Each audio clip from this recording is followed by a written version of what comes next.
back to your daily dose of DragonFaether. My name is Azura DragonFaether, the Draconic Priestess, and today I will be your host. We will be learning about the secret hidden truths about witchcraft that nobody talks about today. We are going to be deep diving into the history of witchcraft. We'll be deep diving into the mysteries about it. We'll be deep diving into how majority of New Age magic is actually culturally appropriated, and let's see how and where and why we got to this point. So if you guys are excited to join us, thank you guys so much for joining in the live chat. Welcome Rocky, welcome Buddha, welcome James, welcome NEP Pandora to your daily dose of DragonFaether. Today we have Potat, of course, our little dude here. He is our channel mascot, if you did not know. So please hit the subscribe button or please hit the follow button to subscribe for Potats. We also have other Potats in the back. We're hanging out today with the Potats. So you don't want to miss the Potat stream today. So we are really just kind of gonna rip the band-aid off today, if you will. So we're gonna wait for a couple more people to shuffle in and then we'll start the stream. But cheers, my friends. You're gonna want to drink for today. Grab a snack, grab some tea, grab whatever you'd like, and we're gonna get right on into it. I'm drinking a peach Alani, and this is kind of sponsored. They sent this to me for free. I absolutely love this Alani drink. It's the only one I drink, so please please know that, like, it's a product I love. Okay, so there you go. Welcome for castles and coffee to your daily dose of DragonFaether. So excited to have you guys here today. I have missed you. It's been a absolutely crazy week. That's why I have not been able to stream, because we've been mostly just enjoying, you know, Ramadan and spending time with friends and family. So it's really super exciting to be back. I've missed you guys so very much. Thank you for the follow, my friends. So let's jump into it. Cheers, my friends. We might as well just get right into this. Let's get right into this, okay? Oh, geez, spicy potat. Spicy potat. Thank you for joining your daily dose of DragonFaether. This is my first live. I'm so excited. Yay! I'm so excited you're here. Thank you guys so much for following. You guys are really sweet. Archdragon, welcome to your daily dose of DragonFaether. I'm here for the positive vibes. Thank you for helping me love myself through all these years. Oh my gosh, of course, castles and coffee. Thank you guys for helping me love myself throughout these years. The feeling is mutual, my beautiful souls. So let's just jump into this, all right, my darlings? Why is witchcraft trending? Let's start there, okay? Why do we see such a huge movement with New Age magic? And not just anything like that. My friends, we're seeing a huge resurgence of not only New Age witchcraft, but also reconstructionalism of all these other different types of old magics, okay? So this means, like, you know, we're seeing ancient Egyptian reconstructionalists trying to put the practice back together. We see reconstructionalists in the Norse pantheons, right? Trying to reconstruct what a practice with these gods might have looked like, what their craft might have looked like. And unfortunately, there isn't very much to go off of. So because there isn't so much to go off of when it comes to the reconstructionalism, when it comes to learning the practice, when it comes to really doing any sort of research here online, especially nowadays, there's so much more noise and misinformation than ever before. And how are we gonna ever know that the practices we are practicing within our magic and witchcraft are not entirely stolen from a culture we may not even know of?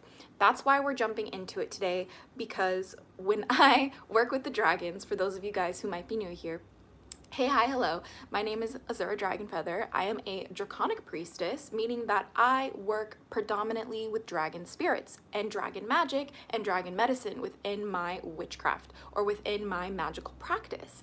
And because of this, this is where I listen to the dragons more than I do anything else in my particular witchcraft, right? Or in my particular path, if you will. So the dragons tell me, and they've always told me, to research, to keep finding the roots. The dragons tell me, retrace your steps. And they say, retrace the wands, okay? And what do they mean by that? All they mean is that they're saying, look at where the residue from the magic comes from. Cross-reference things with, you know, everything you can find.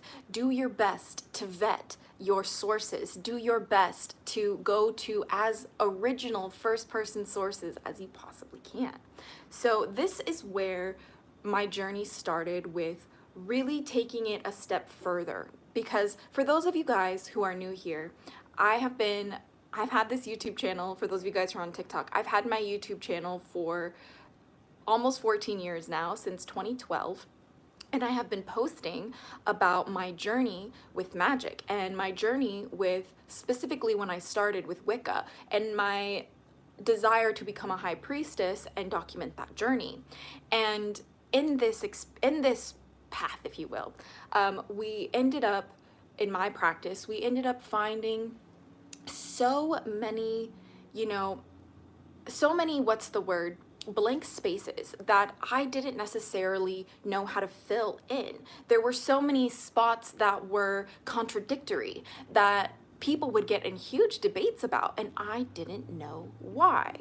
So the more we look at history, this is why it is so important, especially as witches, to do your research. This is the first thing I'm going to tell everybody that I ever engage with who are curious about witchcraft and magic, okay? Because you actually have no idea what you're doing, okay? You can go ahead and make up your own craft without doing any research. You have the free will to do so, but does that mean it's going to be working for you? Now that I do not know. You will only be able to tell through trial and error. But here's the thing, you guys, like, the more that you study, the more that you realize that it's all a mystery, but there are traces, okay? So we're going to follow those steps, if you will. And that's what we're going to talk about in today's video. So the craziest part, if you will, what text are you appealing to? I will be jumping into it very, very soon. Even I've watched Dragon Tales. Yay! Dragon Tales, Dragon Tales. Let's all go to Dragon Tales. Come on now, take my hand. Let's all go to Dragonland. Thank you. That was necessary. If you didn't believe me, I don't know what's going on with you, friends, okay? And so, thank you for the Dragon Tales shout out. I wish with all my heart to fly with dragons in a land apart. No, I love it so very much, so very much. But yes, so when we study the history, when we start retracing our steps, the first thing that you're going to really encounter is the occult, and you're gonna start finding esoteric conversations, esoteric type of, you know, modalities, philosophies, and practices. And the thing is that the more that you dive into the occult, well, what does the occult even mean? It means hidden or unknown. And this is hidden for a reason, okay? Like, the literal practice of magic was never meant to be as easily accessible as it is today. That's why you'll see everybody literally, we don't like Aleister Crowley, we'll get into it in a second, but there is literally so much of the witchcraft everywhere online, right? All you gotta do on TikTok here is swipe, okay? Like you can come back, okay? But just take 2 seconds and start swiping on your For You page. You'll come across a bunch of different people who claim to practice witchcraft, who claim to be, you know, high priestesses and very high-ranking individuals, and people who, you know, run communities and run schools, teaching schools. But where are they getting their information? Where are they getting their practices? Are they just searching it online and regurgitating it? Are they reading books? Are they being taught by elders? What's going on here? So this is where my questions started, because I started posting about witchcraft and magic in 2012 when it was not trendy, okay? And I always was curious, because I was a child when I started, right? I was always encouraging, I should say, to people, saying, please post about your practice. Like, we don't have many of us online. This was in 2012, by the way. So we don't have many witches online who are sharing their practice because we are so highly misunderstood, okay? So there is so much that we just don't know. And this is what I wanted to uncover, and this is where my dragons really came into play in my practice. So let's go a little bit deeper The more you trace your steps in the past, what I mean by this is the more you look into history, the more you look into, the actual context of how these witchy practices were created, how this magic was created, you'll see that the versions that we have now in a new age sense are very watered down versions of ancient high ceremonial magics. Okay, now these are very whitewashed. Okay, shout out to Aleister Crowley for stealing a bunch of ancient magic, regurgitating it, and making it Western occultism. That's awkward. That's awkward. They are used as blueprints, possibly in access. No final source exists, or does it? See, this is why we're really getting into it, because we don't actually know. We don't actually know unless we research it. What reason do you have to trust any occult text as authoritative? By what standard do you evaluate its truth? Just because it's old or obscure doesn't make it a valid system. My guy over here in the chat, what's your name, sir? Every day I'm struggling. Oh my gosh, not your name. I'm so sorry. That made me laugh. Sorry. Okay. Real. Okay, real. Every day I'm struggling. Ditto. But okay, let's talk about it, because it actually, there's so many different things that go into it, right? So first, when it comes to what occult texts do we actually value, let's talk about first, before we jump into it, how we vet and verify the texts and the information and the practices that we are consuming, that we are adopting, that we are studying. And let me just say first, to preface this, it's good to study both like good and like bad texts too, right? Like it's good to study offensive things, and it's good to study like, really wholesome things, and it's good to cross-reference them, right? So first of all, I'm gonna be telling you guys to read everything that you can, okay? I need you to research and get your hands on everything that you can, all right? And that means I'm gonna need you to study the things that are questionable. I'm gonna need you to study the things that seem legit. And I'm gonna need you to trace back through the sources. Where do they come from? And that brings me to my number one point of how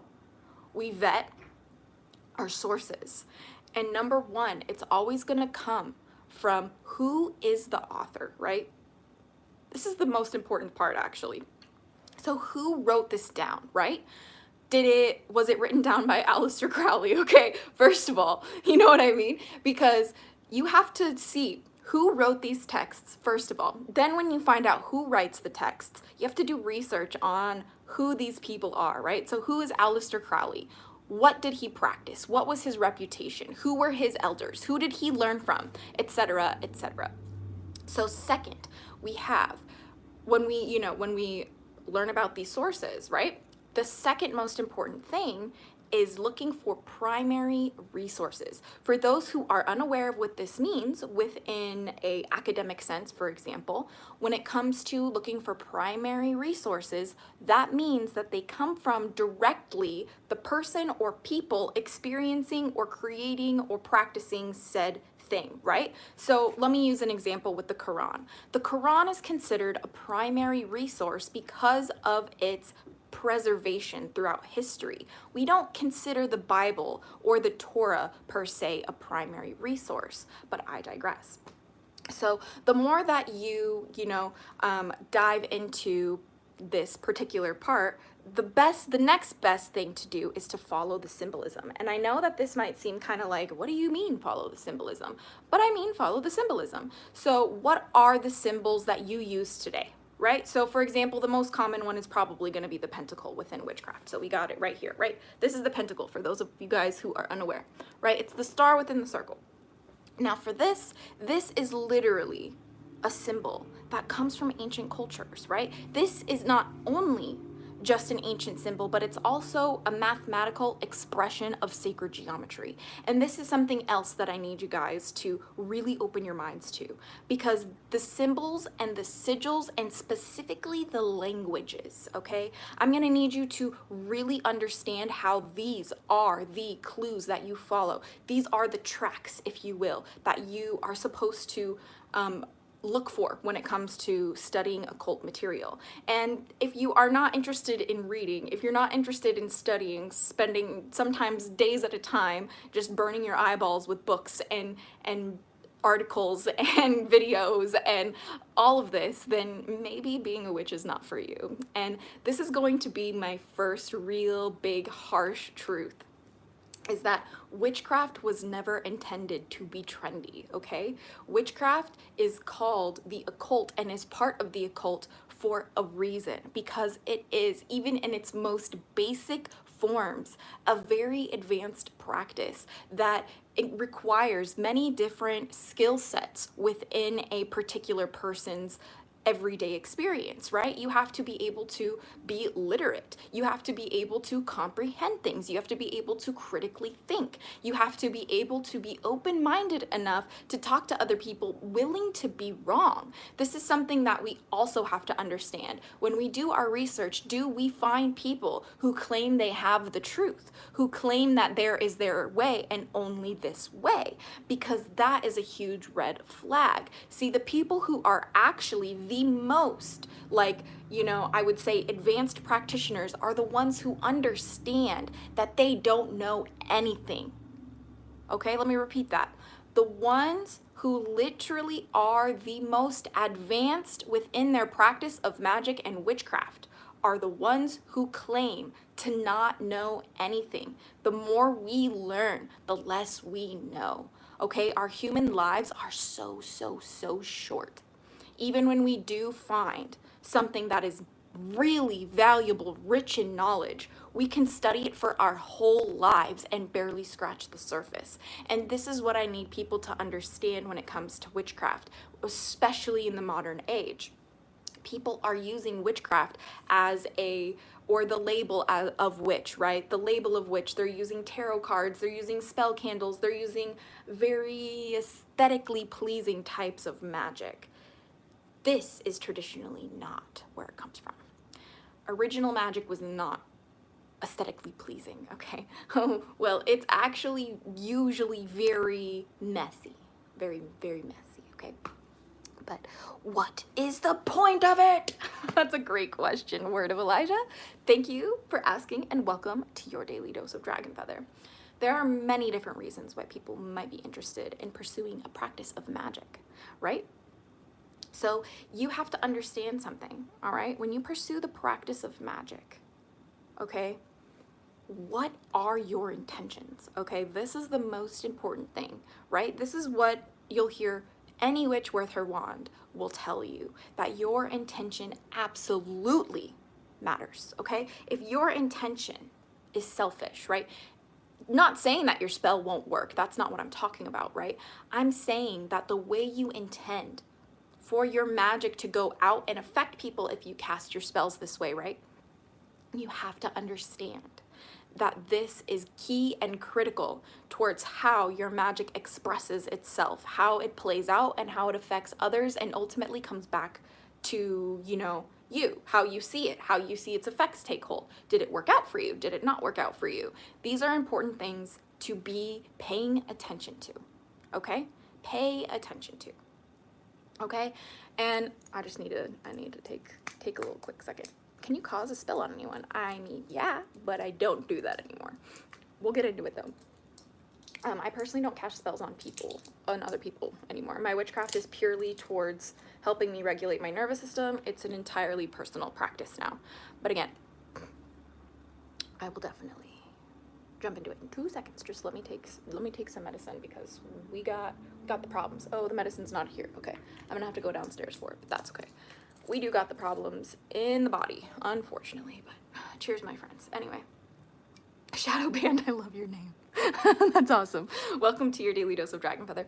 What do you know about voodoo? I know that it is one of the most magical practices I've ever studied, but this video is not necessarily about voodoo. We will touch upon it though, because we are talking about the history of magic and the history of where it comes from, right? So we're gonna talk about a few different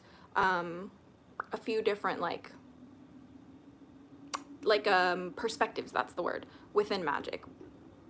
So bear with me. Do you believe in the Quran? Yes, I'm a Muslim. Welcome. Thank you for asking. Where does it come from? Bum, bum, ba-da! I think Wicca is actually recognized. Every day I'm struggling.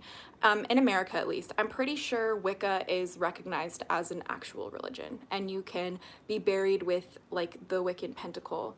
If you like die in the army, they'll bury you with your religion, you know, right? Because that's kind of like how you do the thing. People choose witchcraft over other practices because it what resonates with them and works best for them.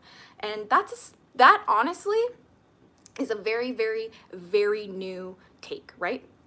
Isn't black magic a shirk and a big sin?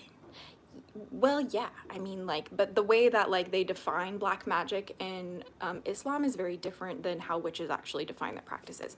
So we have videos about that, my friend. We will definitely do more videos about it. So stay tuned, because our Friday streams are like our Faith Friday streams. Our Wednesday streams are our Witchy Wednesday streams. So if you're interested in our like Islamic discussions, please join us on Friday. We would love to have you here. But for today, let's keep jumping into it, okay? So when it comes to the occult, you know, you're gonna find a few different branches of it, right? You're gonna find like the left-handed path branch of it, okay? This is gonna be probably the most like occult part of the occult, if you will, right? Like it's the most hidden part of the occult, right? So it's like, it's kind of like the most difficult to find information on. And the reason why is because left-handed paths traditionally were initiatory and were not written down. That means that they were very much a secret practice, which is why it's called the occult. So, but anyway, I digress, my friends. I do. So, Iggy Zombie, welcome Iggy Zombie to your daily dose of DragonFaether. I've been thinking about joining a cult. Why? Why are you trying to join a cult? My friend, please. It says, I shot and a beer is all the medicine. Aww, one shot and a beer. I have no mouth and I must scream. I love your name so much. Hello, I'm from Texas. That's amazing. Thank you for tuning in. We are here from LA. Thank you, Krista Marie, for liking the live. I really appreciate you. But anyway, cheers. Are they certain Muslims it's impossible to cast spells on? Correct, sir. Absolutely. That is because magic works according to the power of God, and Muslims pray to God. So Allah is not going to let that magic affect them, if you feel me. But I will say that in my practice and in my, like, you know, spiritual path, the dragons that I work with have always told me every single religion is real, and the only way it works is if you choose to believe, and how you choose to put your faith in certain things. Even if you just put your faith in science, that is a belief system, okay? Like, even if you choose to believe in reason as an atheist, that is a belief system. And the way you place your faith in things determines how they show up for you, which is why here on this channel, we hold space for all types of religions and all types of faith and all types of magical, like, spiritual practices. Why? Because we all deserve to have that space. Because the second you try and tell somebody that they're wrong, you have to understand this is an oppressive thing to do, right? Which is literally so evil to do, right? Telling people who they can and can't be literally damages the brain. This is scientific fact. Okay, and we're not going to debate the science about it. Okay, so like, this is why we're really adamant about being welcoming and kind to everybody for their belief systems. And as Muslim, I read the Quran, and the Quran says that God guides who he wills. So that means he's gonna guide you however he wills for you. That's none of my business. Okay, that's why I'm never going to say this, that, or the third, or you're wrong. Like, I don't know anything. Are you kidding me? Like, I'm just a girl who follows her dragons, and they told me to read the Quran. All right, like, I don't know what you want to say. I don't know what you want me to tell you. Right? Like, if you're looking for like truth talk, it's not what we do here, okay? Like, you know what I mean? It's just not what we do here. If that makes sense. So the claims of religious systems are contradictory, so they can't all be true. They can have truth, but their core claims cannot all be true. Hey, all I'm gonna say is that, like, truth is very subjective, right? Like, you have to understand that what's true for me might be absolutely wrong for you, right? And what might be true for you might be absolutely traumatic for me. So, like, this is like where we have like the no truth nothing is like a true thing, right? Like in my perspective, the only thing that is truth, the only thing that is perfect, the only thing that is beyond criticism is God himself, right? This is just my own view. And to even say like the Quran is perfect, as Muslim, okay, this is problematic because it's comparing something to God's perfection.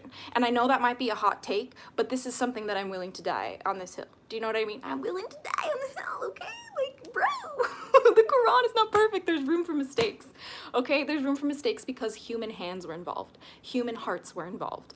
And men were involved. I don't know what you want me to say. Oh my gosh, come for me, okay? Like, I don't know. I don't know what you want me to say, right? Because, like, I am just a girl who follows her dragons, and I'm not trying to hurt people because I know what that feels like, okay? So when we study the occult, when we learn about these things, when we keep going deeper and deeper and deeper, one thing that we start to realize is that cultures that have existed, you know, before a previous culture. So let me give you an example. Like, for example, the Sumerians, the ancient, you know, Babylonians and Mesopotamian cultures, they existed before modern day Middle East, correct? And that means that if you look, just for this example, if you look throughout the history, you'll see how these deities, these practices, these belief systems kind of evolved off of each other over time. And this is human, okay? Like this is a very human thing, okay? There's no need to clutch your pearls, to get your panties in a bunch, okay? The truth is that we all have our own way of interpreting things, even when something like the Quran is preserved, right? Like even when we read something that has not been changed for 1500 years, right? That is something that everybody who reads it is gonna have a different interpretation of it. Why? Because we all have different eyes.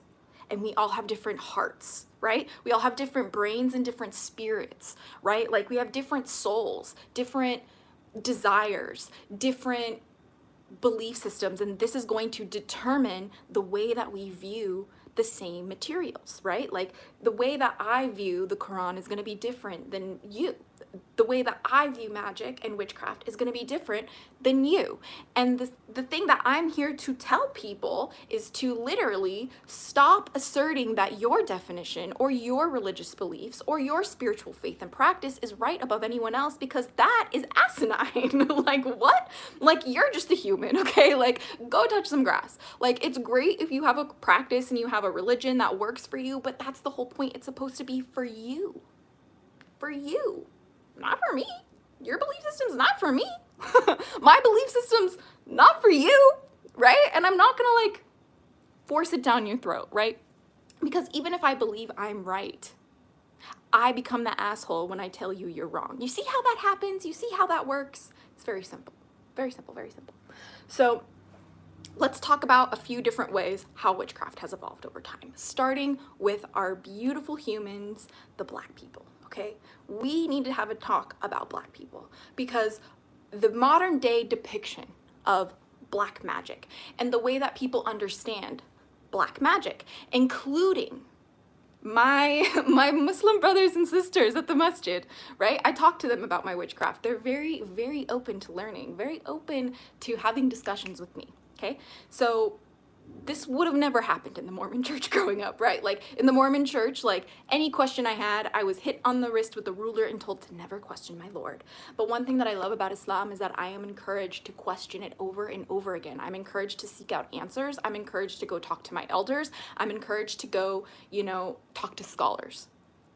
And that healed my religious trauma, first of all. But I digress.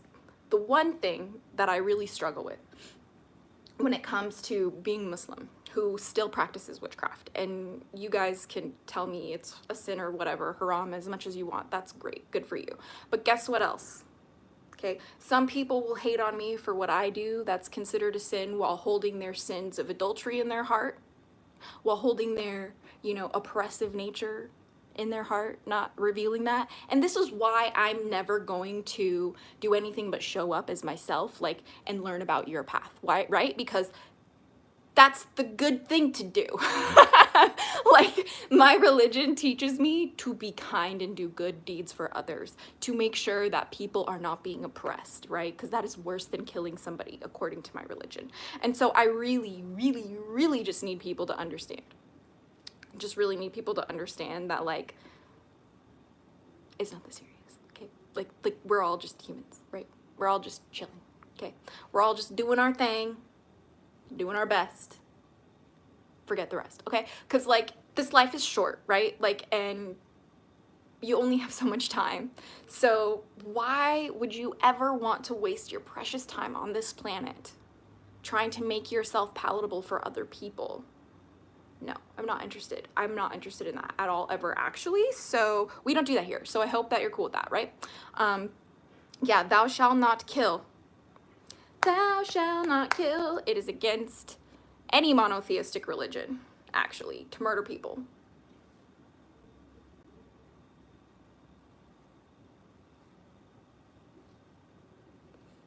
Why are you murdering gay people? Why are you murdering trans people? Why are you burning witches then, huh? Huh? I have questions. Okay, we're getting off topic. We're getting off topic. I digress. Okay, but seriously, okay? It's so important for people to understand that we are all more connected than you realize. And this is something that you probably will never understand or ever know without retracing your steps and looking at the history books, right? And we also follow history through mythology when it comes to learning about different types of witchcraft specifically, or different types of religious like practices or belief systems, etc. So let's talk about Black people for a second, and how Black magic is really considered like the most evil thing in the world, right? So, I mean, at least according to the Abrahamic faiths, right? So here's the thing.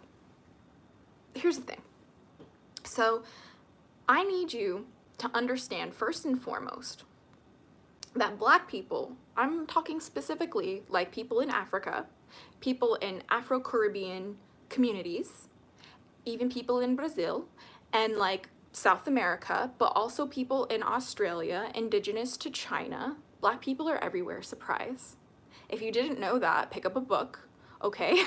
Like, I don't know what to tell you. Black people are like, just, they're everywhere. You need to accept this. Okay, so when we study this, right, these communities, before people who look like me, the pale faces, okay, decided to insert our opinions into their lives, their land, their laws, okay, this became the main target for people like me, because people who were, these people, Black people, were in these communities that were considered tribes, that were considered, what's the word, savages, right? Which they were not savages, okay? They just had a different way of life, and the people who looked like me couldn't handle it, okay? That's it. They were like, oh, witchcraft, basically, okay? So language matters, okay? The word witchcraft is so old, right? But it's not that old, okay? It's actually a very relatively new word, term, and definition compared to things like ancient texts like the Quran, or ancient texts like the Emerald Tablets, right? You know, that's kind of where we come from, right? Or where I'm coming from on this channel, at least. And language matters because when I was in college, we were taught how to study these texts, right? Because I went to school for a little while to study theology. Really would like to go back, actually. We dropped out for reasons I'm not ready to talk about in this life, but I digress. My time there, we were taught how to break down these texts. I'm not gonna read the Quran as the truth. Does that make sense? I'm gonna read the Quran from an academic standpoint of who is the audience? Who wrote this? How is it put together? Right? And this is how I, research any sort of like magic, right? Where's the source? Who put this together? How is this functioning, right? And the more that you do these, cross-referencing of different types of religions, different types of spiritual practices, different belief systems, you're gonna see a lot of overlap. You're actually gonna see a lot of trends that are similar, because it's, again, the humans are literally doing kind of the same thing, but in different fonts. Right? What do you think of Sufism? I think it's an absolutely beautiful, beautiful religion. Beautiful, beautiful religion. Well, why should a secular academic perspective be presupposed? It distorts the meaning. No, it does not, because what distorts the meaning of anything is believing in a way that it is true above other things, right? You have to approach texts that claim to be the truth, that claim to be, you know, this is the history of the world, without anything being able to be proven. If you just assume something is truth, you're going to use your own cognitive dissonance, you're going to be using your own confirmation biases in order to kind of jump over the things that you would normally use your critical thinking for, right? Like, I am Muslim, I'm allowed to criticize my religion, right? Like, but if I believed that, like, in the way that some of my brothers and sisters do, I wouldn't be criticizing the religion the way that I do. And the only reason why I criticize any practice the way that I do is because how does it impact others, right? Like, if your religious practice on a mass scale is affecting other people's lives, there's a problem there. Let's talk about it. You know what I mean? So this is where we're coming from, if that makes sense. Now, when it comes to practices from Black people, it was very much a community-based, you know, experience. It was very much connected to the land, to the spirits of the land. And these rituals that they engaged with was a reminder of, you know, the way that they uniquely connected to their land. Not only that, but the animals and the creatures that were in the land, the food and crops that they grew around, like, in their land, and as well as, like, the languages, and, like, all of that kind of comes into play with these, like, ancient isolated communities, right? And so these types of practices were we're often not, like, written down, right? Like, and a lot of that's the case with a lot of things, right? Like, the case with a lot of magical practices is that they were not written down, right? Or if they were written down and kept hidden within family bloodlines. And I think people need to kind of appreciate this, right? Like, a lot of people will be like, what's the word? You know, like, oh, where's your proof? This, that, and blah, blah, blah. And it's like, okay, first of all, the proof is in my lineage. Like, I'm not, like, sometimes, like, you just can't, like, hey, this is a book, right? Because you were taught by your mother, and your mother was taught by her grandmother, and her grandmother was taught by her great-grandmother, and so on and so on. And that's how we get some hereditary versions, right? So that is one type of magic, right? This is a very unique type of magic because it's usually kept so close within the family that it almost becomes a family tradition exclusively. And this actually happens more often than you would think, okay? So these types of practices that are more like, you know, family exclusives, like hereditary practices, these particular types and flavors of witchcraft, 9 out of 10 times you're gonna find nothing about it online. Unless somebody from these traditions is going to be creating content about it, right? Or unless somebody happens upon one of these grimoires, for example, right? So that is like one branch of it, okay? Now this is going to be more like on the side of how we get modern day voodoo, how we get modern day hoodoo, right? You're going to have like a version of it sometimes where people will have their cultural heritage, right? But then colonizers will come in and insert their Abrahamic religion. For example, that's how we have Santeria, right? So Santeria kind of evolved from the Catholic saints or the Catholic practice being forced upon people in South America and them not wanting to lose their actual practices, so they blended them together to kind of assimilate, right? Again, there's so many different kind of like versions of this. So, like, there's so many like spices to it, right? Because it's all about the literal flavors of beliefs and practices and cultural contexts that really set the scene for these certain types of practices. And the reason why I, you know, educate all of my like Muslim brothers and sisters to not use the word black magic is because it has direct racist ties, okay, to the Catholic Church claiming that their magic was white magic, okay?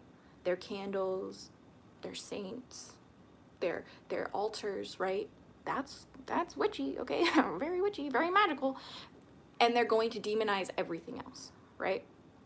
They're going to demonize everything else as evil, as sinful, as demonic, okay? And this was a direct attempt to disenfranchise Black people and people of color from their roots, their heritage, and their collective power. Do you understand? Do you understand how that works? Do you know what I mean? Thank you for the follow. Hi, country outlaw. Oh, yeah. Okay. But the more that I researched about, think about it like this. Where do our tools come from in witchcraft? Can anyone in class tell me? Where does your cauldron come from? Where does the athame come from? Where does the bowline come from? Right? These things are, what's the word? These things are tools that we know and love today, but the more that we study them, the more that we learn about them, the more that we trace their steps, if you will, the more that we realize that these particular tools actually come from Jewish mysticism. And the more that I study modern day magic, right? I'm really kind of using the like new age term here because like I'm talking about, you know, people who, you know, follow this like very DIY version of magic. I myself am included in this, right? Like I'm not trying to say like, oh my God, like what? Like no, like this is definitely a part of my story too. Please let me make this clear.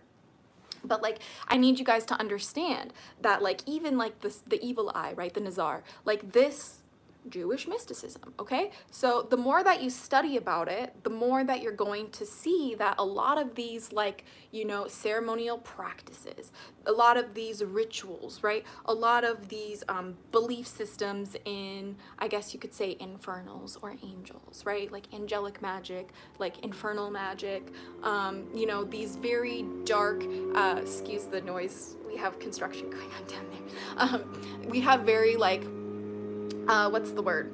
We have very like traces of it, right? And it's everywhere, right? And you can trace it back, okay? Like please go look, like do your own research on the Kabbalah, okay? Because this is truly where I'm at with my practice right now, is studying the Kabbalah. Because when I learn about the Kabbalah, okay, which is like in the, if you're on YouTube, the thumbnail that I have on YouTube has pictures of like a reconstructed manuscript of the Kabbalah, okay? And like, I just need everybody to kind of like give like our Jewish brothers and sisters some respect for today, right? Because a lot of their practices have genuinely been so culturally appropriated, have literally been so stolen and warped. And thank you, Aleister Crowley, for literally just shitting on all of it. Reclaiming that it's like Western occultism, like no, like Western occultism is literally Native American practices. Like I will die on that hill. And why? Is because they are the ones who inherited this land. They come from this land. They had a harmonious balance with the land until people like me decided, hey, free real estate, we're gonna steal that. We're gonna steal that. We're gonna steal that, right? So I need everybody to understand that there's all these different like these like paths that you can trace, right? There's all these different like steps that you can take. For example, we were talking a little bit about the Middle East, right?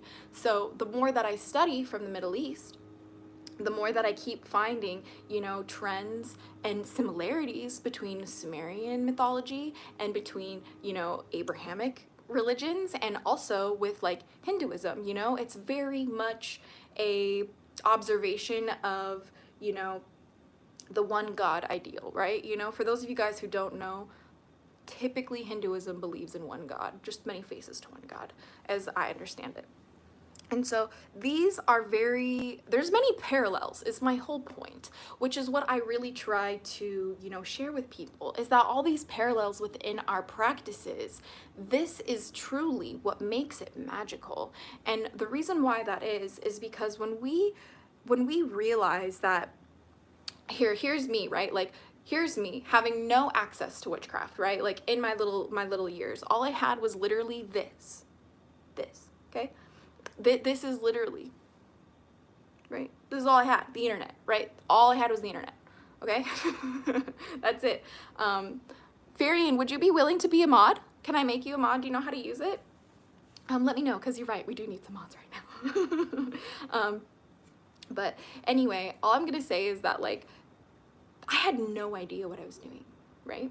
I was a literal child. Like, this is why I am a huge advocate that people who are, like, literal minors should not be on the internet, right? Because, like, my little brain had no idea what to do. All I had was, you know, trauma from the Mormon church and a need to find a practice and a faith and a, you know, like a belief system that made me feel safe, you know, that made me feel like I could recover from what I'd been through. Thank you so much for the follow. I appreciate it. Right? I've never used YouTube to mod, but I'd love to, and I'm sure I could figure it out. Thank you. I appreciate you. Let's see. Bum, bum, bum. There you go. Let's see. You let me know. All you gotta do is, if people are being rude, you just gotta time them out first. Or if they're like super rude, just hide them from the channel. I'd really appreciate it.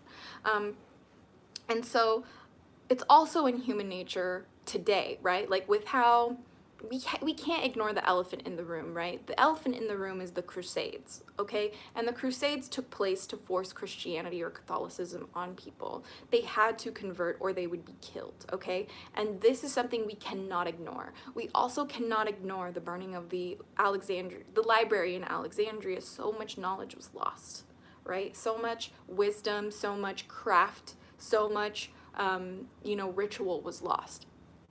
And we really need to kind of hold space for that and understand that that really sets the context to modern day, with how the people who are identifying as witches, the people who are identifying as pagans, and the people who are identifying as polytheists, for the most part in today's day and age, are people who are refugees, spiritual refugees from severe religious abuse within their religions, okay?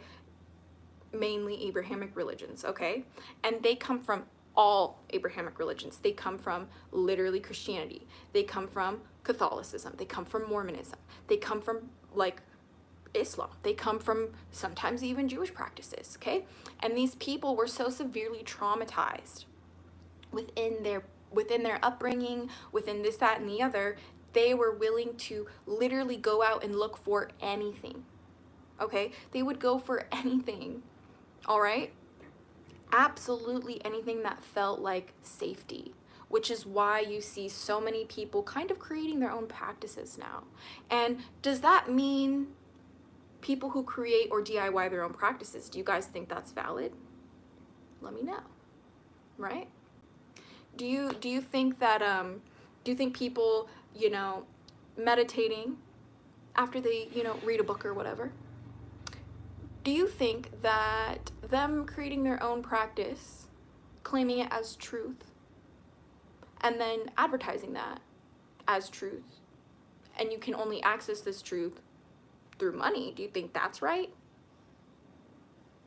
No, that really just kind of makes people just but, like, people who, I'm not talking about people who do that, right? Like, people who create their own practices for themselves based on them following their own hearts, based on them following whatever resources they can get their hands on, I think is a really fascinating thing that we're witnessing in today's day and age when it comes to witchcraft and magic, because we're witnessing people creating their new traditions, truly, right? New traditions. And these ancient practices are being echoed because they are etched in our blood. They're etched in the DNA, right? Like, you go back far enough, everybody was practicing some kind of witchcraft. I will die on that hill, okay? Because some people don't realize that the original, like, doctors, the original scientists, the original healers were witches, because they were figuring out what plants to put together to make you feel better. Okay, they were finding out how to treat the land in a way that benefited all of the community. They would go on these journeys, these spiritual journeys, to recover wisdom for the community. And everybody is able to engage in a discipline like this, but you have to understand that it becomes corrupted the second that you believe that you are right. And I could be wrong. This is why I have my channel, right? Like, I've literally made this channel to document my journey in learning things, right? my journey in, you know, trying to see if magic was real, trying to become a high priestess, right? Like, and we're not there yet, but that's because there's much to do, much to learn, much to study. And we're always hitting those books, right? Because this is like what I, like my special interest, right? Like world religion is my special interest because I learned so much about you guys. I learned so much about people. I learned so much about humanity. And I think we forget about that when it's not, you know, taught to us in schools, when we have no idea the strings that weave us together, that stitch us as one body, as one people throughout the course of our histories. You know? So what do you believe in? So many things. I believe in so many things. So many things, right? So, excuse me. So, all I can say is, like, number one, the dragons, okay? We believe in the dragons mostly on this channel because growing up, I used to, like, you know, have what my family would call like imaginary friends, but realized later that they were always my dragon guardians, like hanging out with me and playing with me and telling me to explore my reality. And it's more of a way that I view the world through, right? Like, I view the world through the symbolism of dragons. I view the world through their hidden wisdom. And this is just my path, right? Like, everybody is different, and that is what I love to hold space for. Because while I love to follow my dragons, some people don't even believe dragons are real, which is also valid. But somebody believing dragons aren't real is just as true as me believing that they are real. And this is why we say that truth is subjective, right? So, like, you can't just decide gravity doesn't work. Oh, absolutely. If you jump, you're gonna come back down. Doesn't matter how hard you might believe otherwise. Chris R. This is a good thing to remember, which is why in my particular practice, we prioritize science above everything else, which actually definitely gets me in a lot of trouble, which I don't know why. You know? So you don't believe there isn't a God? Wait, that double negative confused my brain. I do believe in God. I'm Muslim, just to get that out there, but I'm also a witch, which makes a lot of people just glitch, okay? But here we talk about how, right? But this is why, like, I still subscribe to witchcraft as a Muslim, right? Because Islam encourages us to be people of reason. It encourages us to learn about our reality, to, you know, use science. Like, there's many scientific miracles in the Quran, but like, it is a book of signs, right? Like, it's not a book of science, which is what I tell people, right? And this is why I will still take science above religion and faith and spirituality every single day. You want to know why? Because I know that in my brain and in my body, when I practice witchcraft and I do my witchy rituals, it is regulating my nervous system on a physical level, okay? My brain is being rewired. My anxiety, my adrenaline, my cortisol is being lowered, okay? This is a scientific reality, okay? But it also is the same thing when I pray as Muslim. When I pray and I bow down with those who bow down, this regulates my nervous system.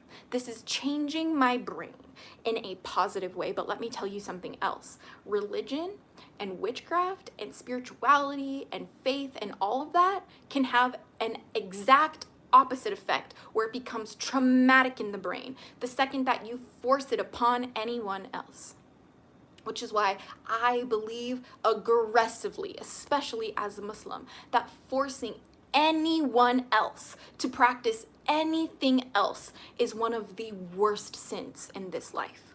Why? Because it is actively harming your nervous system on a scientific reality. It is literally physically noticeable.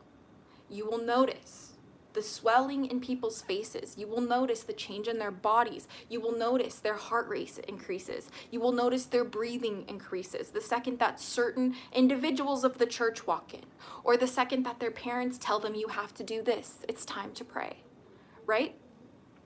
You don't need to do that. You don't need to be like that. Like, that's just rude, Bessie. Like, you know what I mean? Like, it's really easy to just let people do what they want. Like, and I will never understand, like, why people get so weird about that. You know, people get so weird about, like, asserting that, like, you are right and I am wrong. Or like, I don't know, I'll never get that. I don't know what God knows, right? I don't know shit. You know, which is why I just want to encourage everybody to research all of it.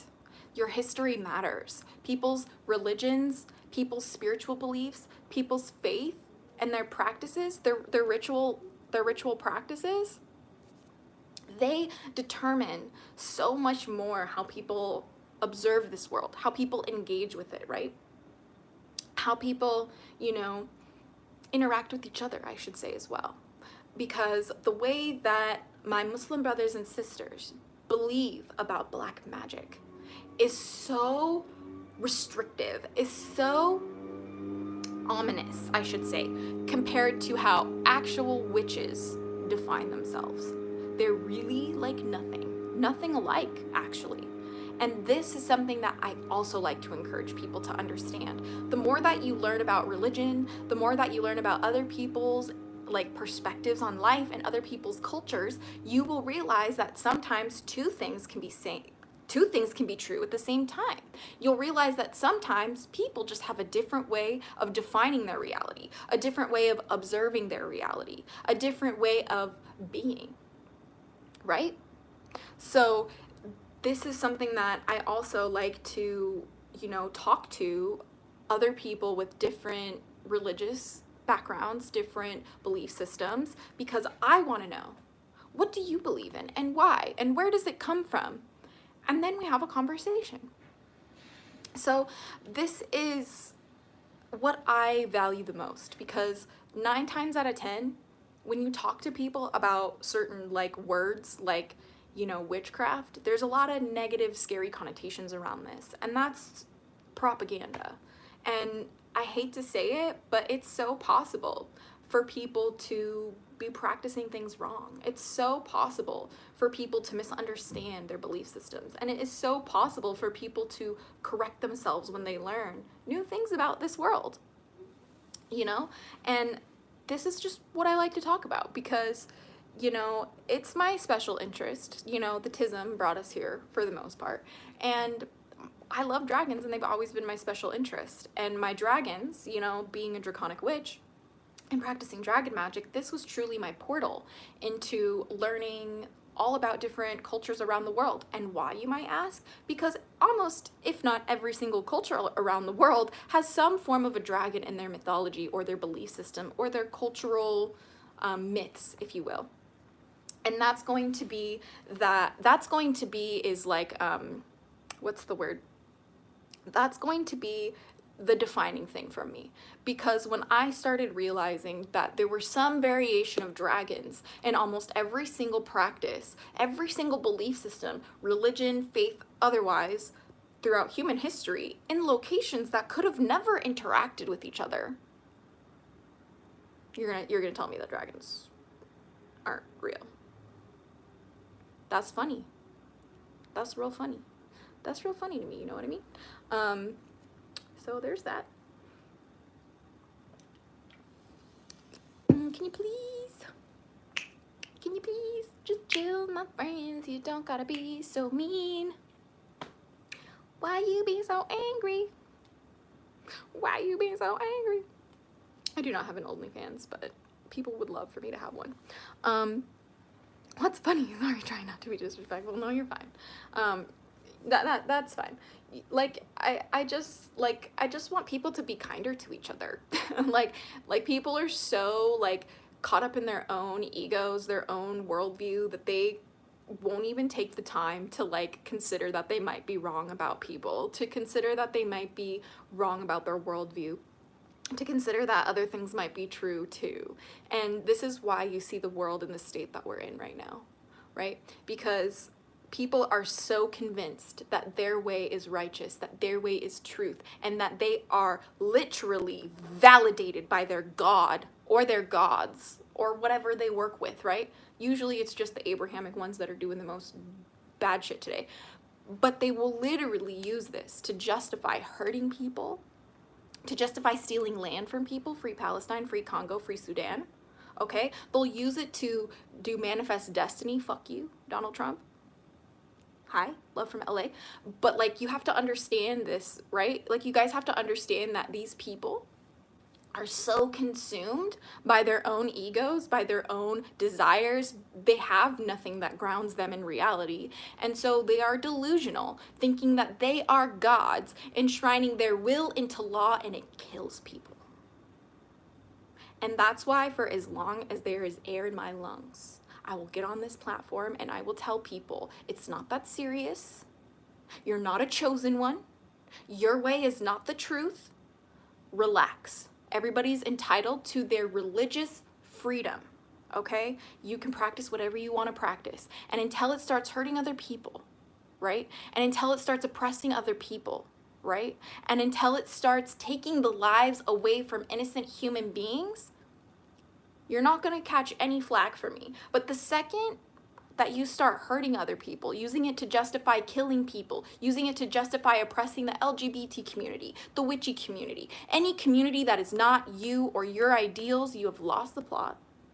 That is a sin in my book, if we're going to talk with that language. And it's literally hurting people with proof. People, I'm not just pulling this out of my ass, okay? I know so many people who are in therapy who have literally gotten scans of their brains and it shows damage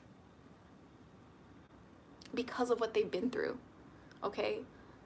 Like, I know so many beautiful souls who barely escaped these religious cults, okay? And it all starts with believing we have the truth. And we are the chosen ones. And we won't question this because we know better. Okay? We don't subscribe to that on this channel. Okay? Like, if you believe Jesus is king, I love that for you. I think that you should continue to practice what brings you joy. But the second you try to jump in anyone's space, online or in person or whatever, and trying to assert your belief system, your truth on others, I believe you will be judged accordingly. Because what is actually a good deed, okay? This is what I think is the most overlooked part of the Abrahamic religions, right? It is the good deeds. It is being a good person. It is literally treating your neighbor and loving thy neighbor like you love thyself. Did we forget about Jesus' teachings as Christians, as Mormons? Did we forget that we're not supposed to spread peace and love and harmony on this earth? Did we forget that we're not supposed to remind people of God's mercy, of his forgiveness, right? Did we forget that? Because I think we forgot that, right? Like, the second you use your books to justify abusing women, to justify taking away people's rights, to justify kidnapping people, to justify putting people in prison, to justify calling them predators just because they look different, when they literally did nothing, you, my friend, have lost the plot. Congratulations. Yeah. I can't wait to see what God says to you on Judgment Day, because that is literally what I believe. Jesus loved people no matter who they were. Spicy potat, dropping facts, okay? And let's also not forget that a lot of magic, a lot of witchcraft was born through desperation, through a literal last final gambit, call for help. Anything that they could conceive of, that they could try to bring back their power, because they were being oppressed. Their people were being killed. Their families losing everything. And believe it or not, this is how Abrahamic religions started too. Did you know that? Did you know that Judaism, did you know that Christianity, did you know that Islam all started as a direct response to oppression? We certainly love to forget that.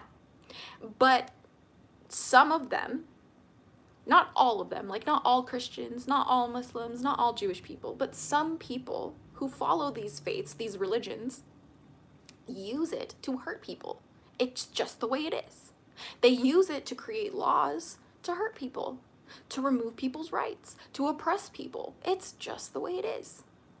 And that is wrong, right? Like that is wrong. We can't be treating people of a particular religion, of a particular faith, be it Muslim, be it Jewish, be it Christian, be it witchy, be it pagan, be it Wiccan, be it Buddhist, be it Hindu, be whatever it is. We can't treat them as a group as a monolith.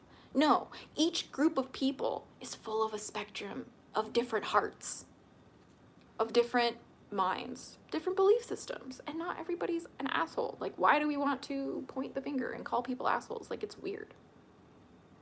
It's weird. Absolutely weird. You know? And honestly, I just pity people because this life is so short. If you're so, you know, hooked on, what's the word? If you're so hooked on making other people subscribe to your idea out of fear in this short life, what a pathetic existence that is. I pity people like that. I really do. And I pray for justice for people who literally lose their lives, lose their families, lose their land, lose their homes, lose insert anything ever, including their eyes, their limbs, their lives, because certain people like to make it other people's problem that they cannot regulate themselves. Can you go to therapy? Please. I just keep an open mind about everything. Live by quotes found in the Bible, the Quran, and H.G. Wells' Time Machine. Pneuma, exactly. This is literally what I try to remind people, is to keep an open mind and an open heart, because we're all different and we all deserve life, okay? God doesn't make mistakes, okay? He doesn't, okay? If you are trans, you are not a mistake. God didn't make mistakes, okay? Like, and I don't care who wants to tell you otherwise, you deserve to exist in a way that makes you feel safe in your own body. And shame on anyone else who tries to make you feel differently. Because I know, not only from personal experience, but from what I've witnessed and what I've learned through my studies, is that people just want to be themselves. People just want to be safe. People just want to connect with other people who believe like them. People want to share what makes them happy. But everybody also is terrified of being rejected if what they believe is a little bit different. People are terrified of being hurt for showing up as who they are. And I have no tolerance for this, right? Like, you are alive today because God made you perfect the way you are to explore this life the way that you see fit, and you are actually entitled to be your geeky, cheeky, and freaky self, however that looks like to you, as long as it's not oppressing anyone else, as long as you're not forcing it on anyone else, right? I'm not forcing you to be trans. Like, fuck you people. Like, relax, you know? Like, let people be who they want to be. And if you can't hold space for everyone's different expression, bestie, you got problems. Like, it's really so simple. It's not hard to be kind. It's not hard. It's not hard. It's so weird, you people, you know? But it does. I love Jesus with my whole heart, and knowing someone can't get to heaven to be with him forever breaks my heart. But that's just not true, Leah. Like, if that's how you believe, that is your belief. No, they do not, Leah. The Christians that I know, my family, they say, I do not need to believe in order to go to heaven. All they say is I need to do good things and be good to other people. And I need to walk in a way that is uplifting of my community, in a way that is like Jesus Christ, in the sense of, like, am I being righteous in my actions? Am I causing people to be afraid? Am I causing people to hate themselves, or am I causing people to be more of themselves? Do I give people safety, or do I take it away? That is what matters. That is what matters, okay? You do not know who goes to heaven. Only God decides. And this is what I hate about Christians with this mentality. It's because that mentality saying, oh my gosh, you're never going to heaven. No, fuck you people. Like, you guys don't know what you're talking about. You don't know what other people are going through. You don't know the hearts of other people. Only God knows that. And to insinuate that someone else doesn't go to heaven, bestie, girlfriend, you are not God himself. You're not God Almighty. Last time I checked. Are you the one who judges? No. Judgment belongs to God and God alone. Okay? It does. So honestly, I pray for you, Leah, because if you believe that that is the truth, you are misguided and mistaken, and I cannot imagine the grief and the heavy weight that that puts upon your heart.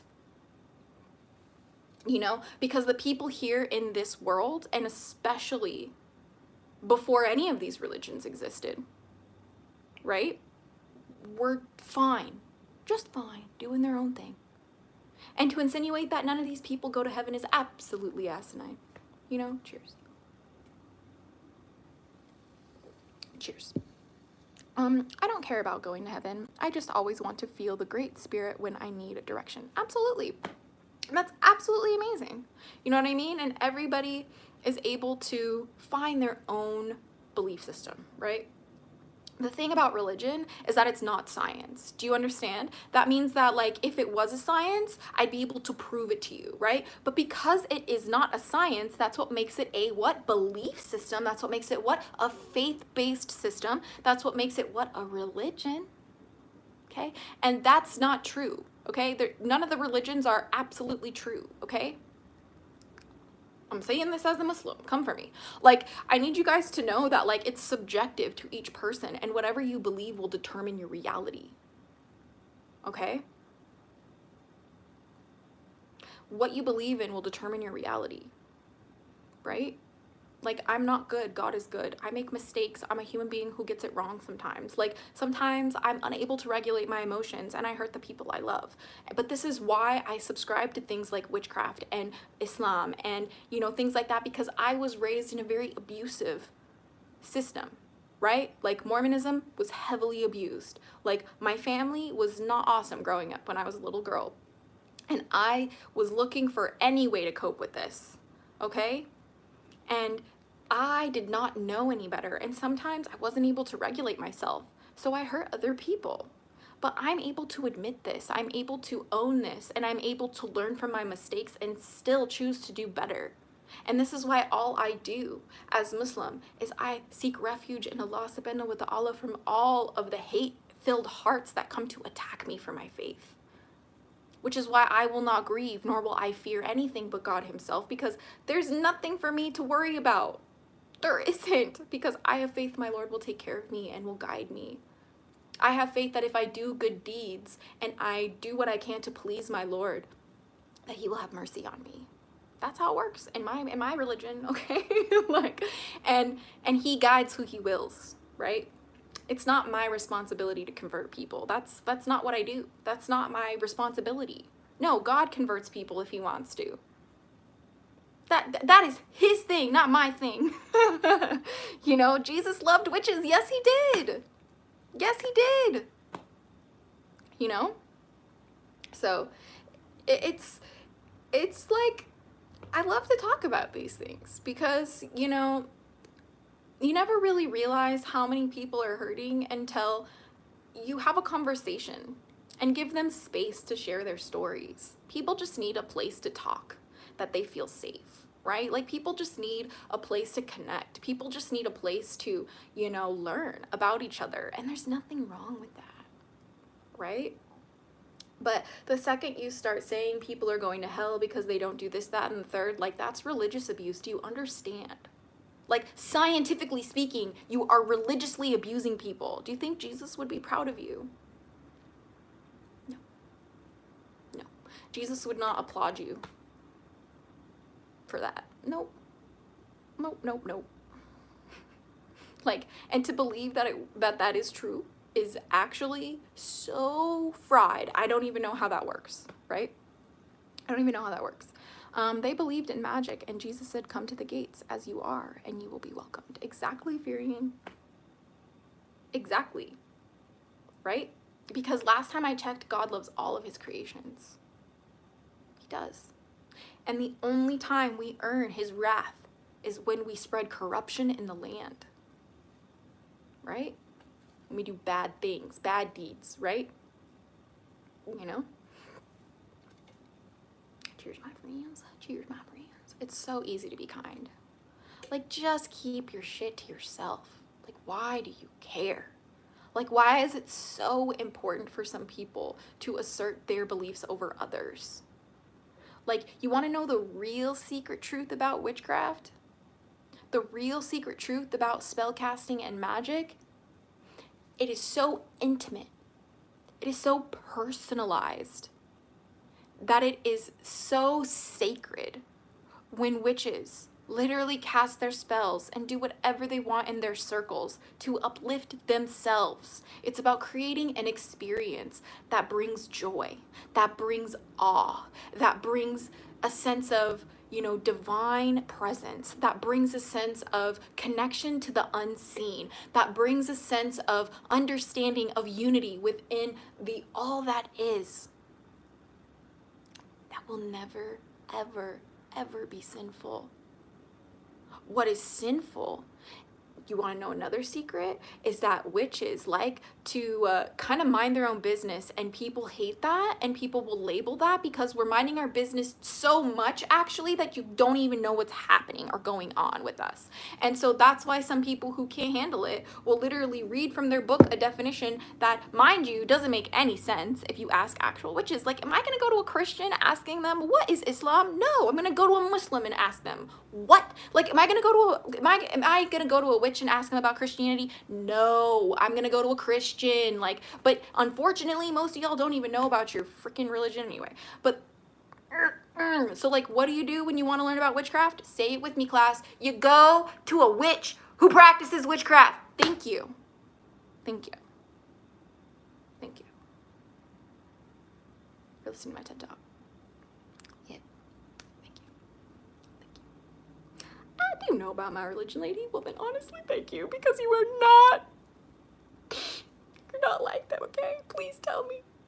Unless you ask a Christian witch, you're so funny. Yes, exactly.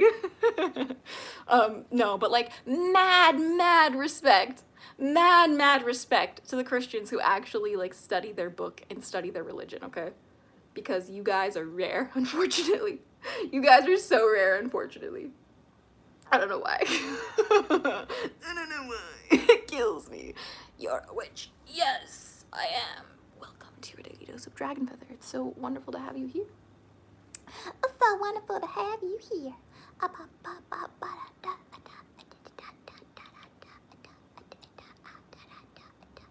So if you cast a spell right now and we wait, will we see it actually work? See, that's not how spells work.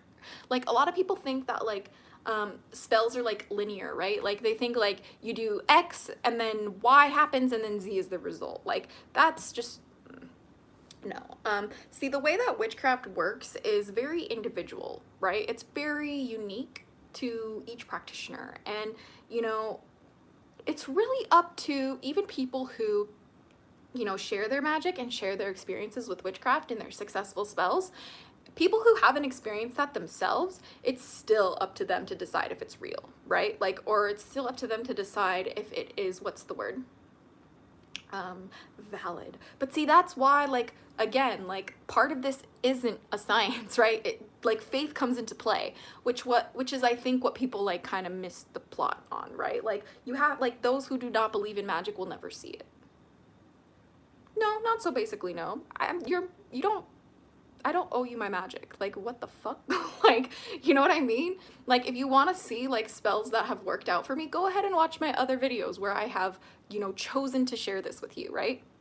But, like, you can't prove to me God is real. Just the way that, like, I can't prove to you all magic is real. Like, it's very subjective, which is, like, why I like to tell people, literally relax, okay? You don't know the truth. I don't know the truth. We're all just trying to figure it out. We're actually in the same boat, bestie. We're just looking in different places. And how is that wrong? How is that wrong? Brian, are you voyant, Claire? Brian, you always make me so giggly. But anyway, we have potat. Please eat the potat. Please. He's a snack. Anyway, do you follow Hollow Earth theory? Ooh, I think it's very fascinating. Excuse me. I think it's very possible that the dragons are in the Hollow Earth. Do I know for sure? No, I don't know anything. I'm just a girl who follows her dragons. I think all of these theories are really interesting. I like to learn about them. Why? Because I feel like every single thing, kind of like every good lie has some truth in it. Okay? It does. Which is why the people who literally, which is why the people who claim that their way is the only truth make me giggle a little bit, because like it is subjective, right? Like I'll find truth anywhere I look. Why? Because I believe God created it all. That means when I look at everything, I'm gonna find little pieces of God and his perfection in everything. But this is my perspective as like someone who's monotheistic and practices magic. But you don't have to be like me. What? And to think that you do is funny, right? Like, and to think that like you guys have to be like, you know, like one religion or the other, it's just so silly. It's not that serious. Like, this life is a test, and you're able to enjoy your life here for a time. You're able to do your best to become better if you want to. You're able to be an absolute piece of shit and kill people if you want to. Unfortunately, that is true. But this is why having this life is so sacred and so special. We have free will to make mistakes. So go outside, follow your heart, fuck up a little bit, and see what you learn. That is the whole point of this life. Like, humans aren't perfect, we never will be. And anything we create, by extension, will never be perfect either. You will find problematic things in every religion, and you will find beautiful things in every religion, just like you will find problematic things in every witchcraft, in every community of people, in the same way that you'll find beautiful things in all types of witchcraft and magic, and all types of people, and that is almost like the point, right? You know? Azura, do you veil or practice veiling, and will you do a video someday on it? Yes, I do, spicy potat. I do sometimes. But you guys also have to know that, like, as Muslim, like as a woman who's Muslim, like my journey with hijab is between me and Allah alone. And any time that people who are specifically men trying to make it the law of the land that women have to cover themselves, that have to veil, right? This is a sin, all right? Why? Because it is supposed to be a personal decision. It is my choice to go under the protective veil for Allah, subhanahu wa ta'ala, if that is what I choose to do to worship my Lord. And all my community is supposed to do is encourage me to just keep trying to do better. It's not about being like, oh, that's haram. It's not about like, oh, you're going to hell for that. Oh, that's a sin. Oh, that's a major sin. Like, sure, go for it. But like, you have to understand that if your words push me away from my like faith, like that's on you, bestie. That's your action. That's your sin. That's your responsibility. Right? So instead of saying what I'm doing is whatever, how about you keep your nose in your own business, and I will follow my own. And I will keep my nose in my own business like I still do. You know? So people really love to say awful things, right? They love to bring up, you know, certain things as like a gotcha, when they literally have no idea what history actually says, okay? They actually have no idea, right? So I need to find a portal so I can travel elsewhere and increase my frequent teleporting miles. Ah, I love that. That's so silly. That's so silly. It says, I was just curious because I see a lot of pagans practicing it now. Oh yeah. You know, it's true. They be doing things. They be doing things. Facts. Thank you. Exactly, Crystal and Heart Sparkle. I don't know what your name is, but I love your profile picture. You know, like, you're allowed to believe whatever you want, and we love to hear about it on this channel. The only thing that I'm going to really, you know, remind people is that like you probably haven't done your own research on the stupid shit that you're saying. So, which is why we don't listen to you guys, you know, which is why, you know, we follow our own practices, we follow our own religions, we follow our own, you know, our own way, and we like to share that with each other because that's how we learn. So I think that's pretty much it for today's video. So before we get out here, like we do, I'm feeling a little bit of a what's the word? Let's do some divination. Let's do some last minute little polls here. I'm feeling we're gonna do the mermaid messages to get out of here. Ready? We're gonna do Sea Melodies by Jessica Lee. I love this deck so much. It's literally my favorite so much. Oh, I'm not leaving just yet, Crystal. We're just switching the topic now. Because it's Witchy Wednesday and I haven't been able to stream in a quick minute, let's just literally do some stuff. Hey, can I tell you something? Of course. Of course you can. Of course you can.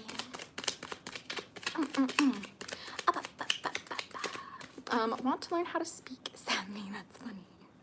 Can you do spells? Yes, I can, Claire. But here we go. So let us pull some messages. Where's my crystals at? Where is my crystal at? Hold on. This is one of my favorite crystals right now. It is my chrysocolla egg. It is really beautiful. We love crystal eggs on this channel. Just going to, there we go. Just cleanse this deck really quick. And for the mermaids, let's see, what are some messages that the collective needs to know right now?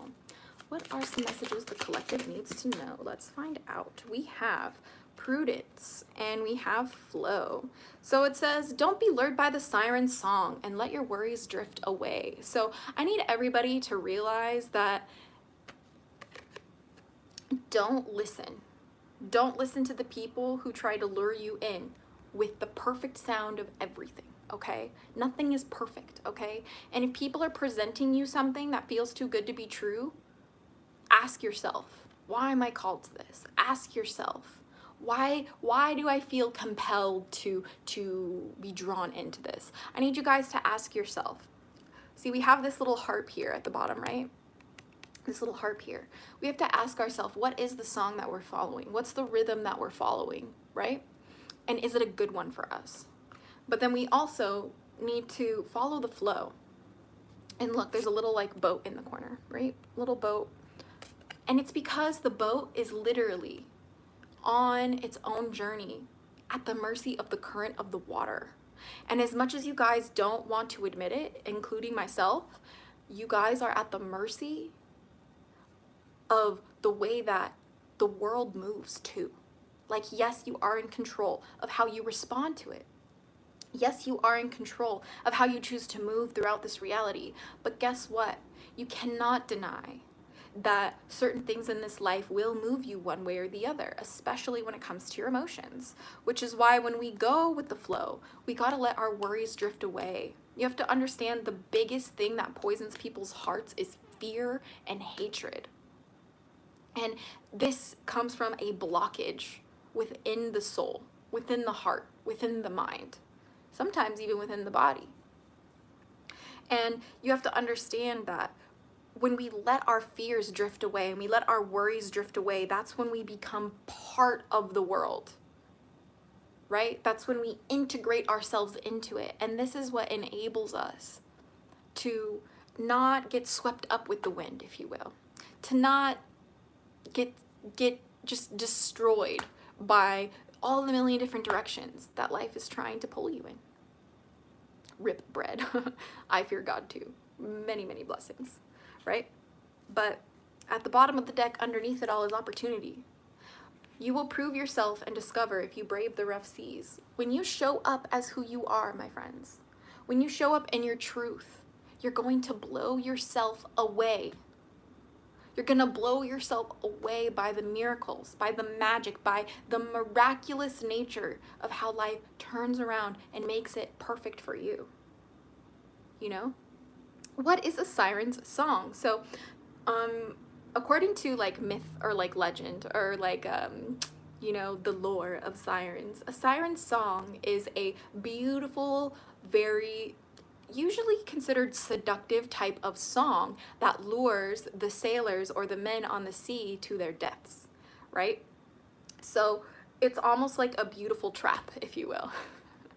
Please, guys, let's not push our beliefs on anyone. If you dislike what she's saying, then leave. This is her live. Exactly, Furian. Do your own thing.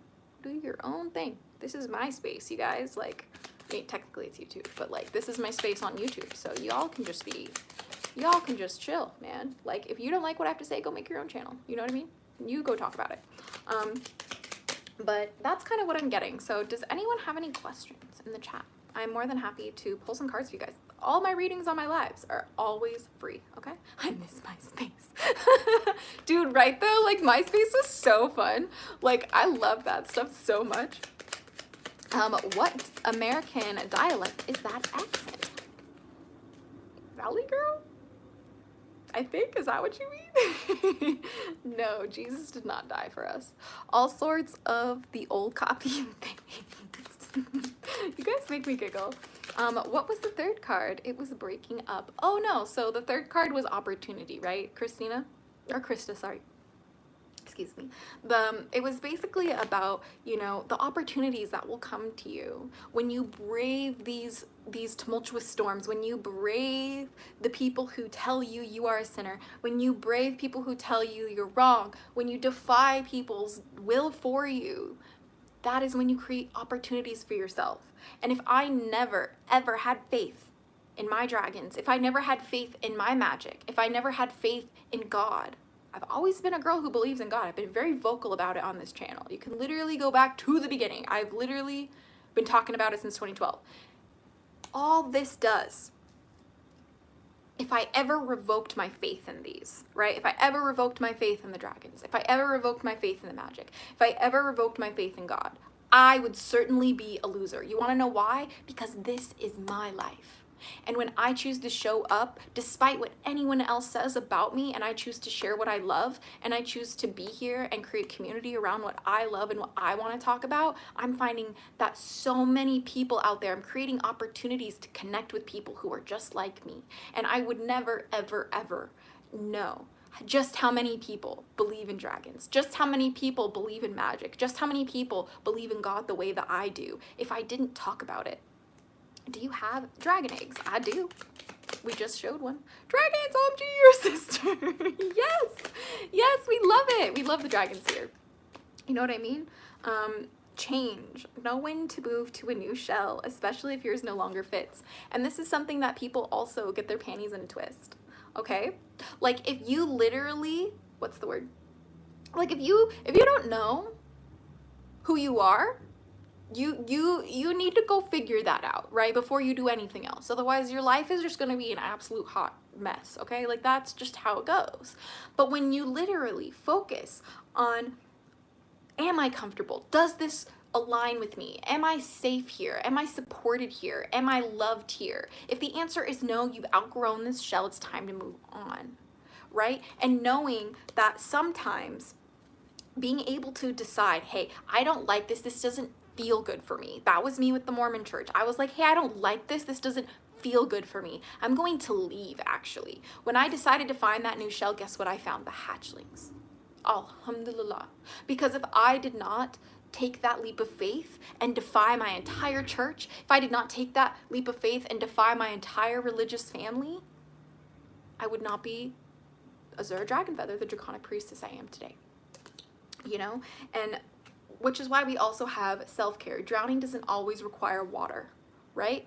And when you adopt belief systems that make you afraid, that make you hate other people, you are drowning yourself in all of this nonsense that doesn't even matter unless you choose to focus on it. Because what does quantum physics actually tell us? Quantum physics states that what we focus on changes its behavior. What we focus on, or where we focus, our energy goes, and it grows. If you literally don't pay attention to certain things, they will literally not exist for you in your reality because you don't pay attention to it, okay? Like, but if you pay attention to things, it becomes your whole world.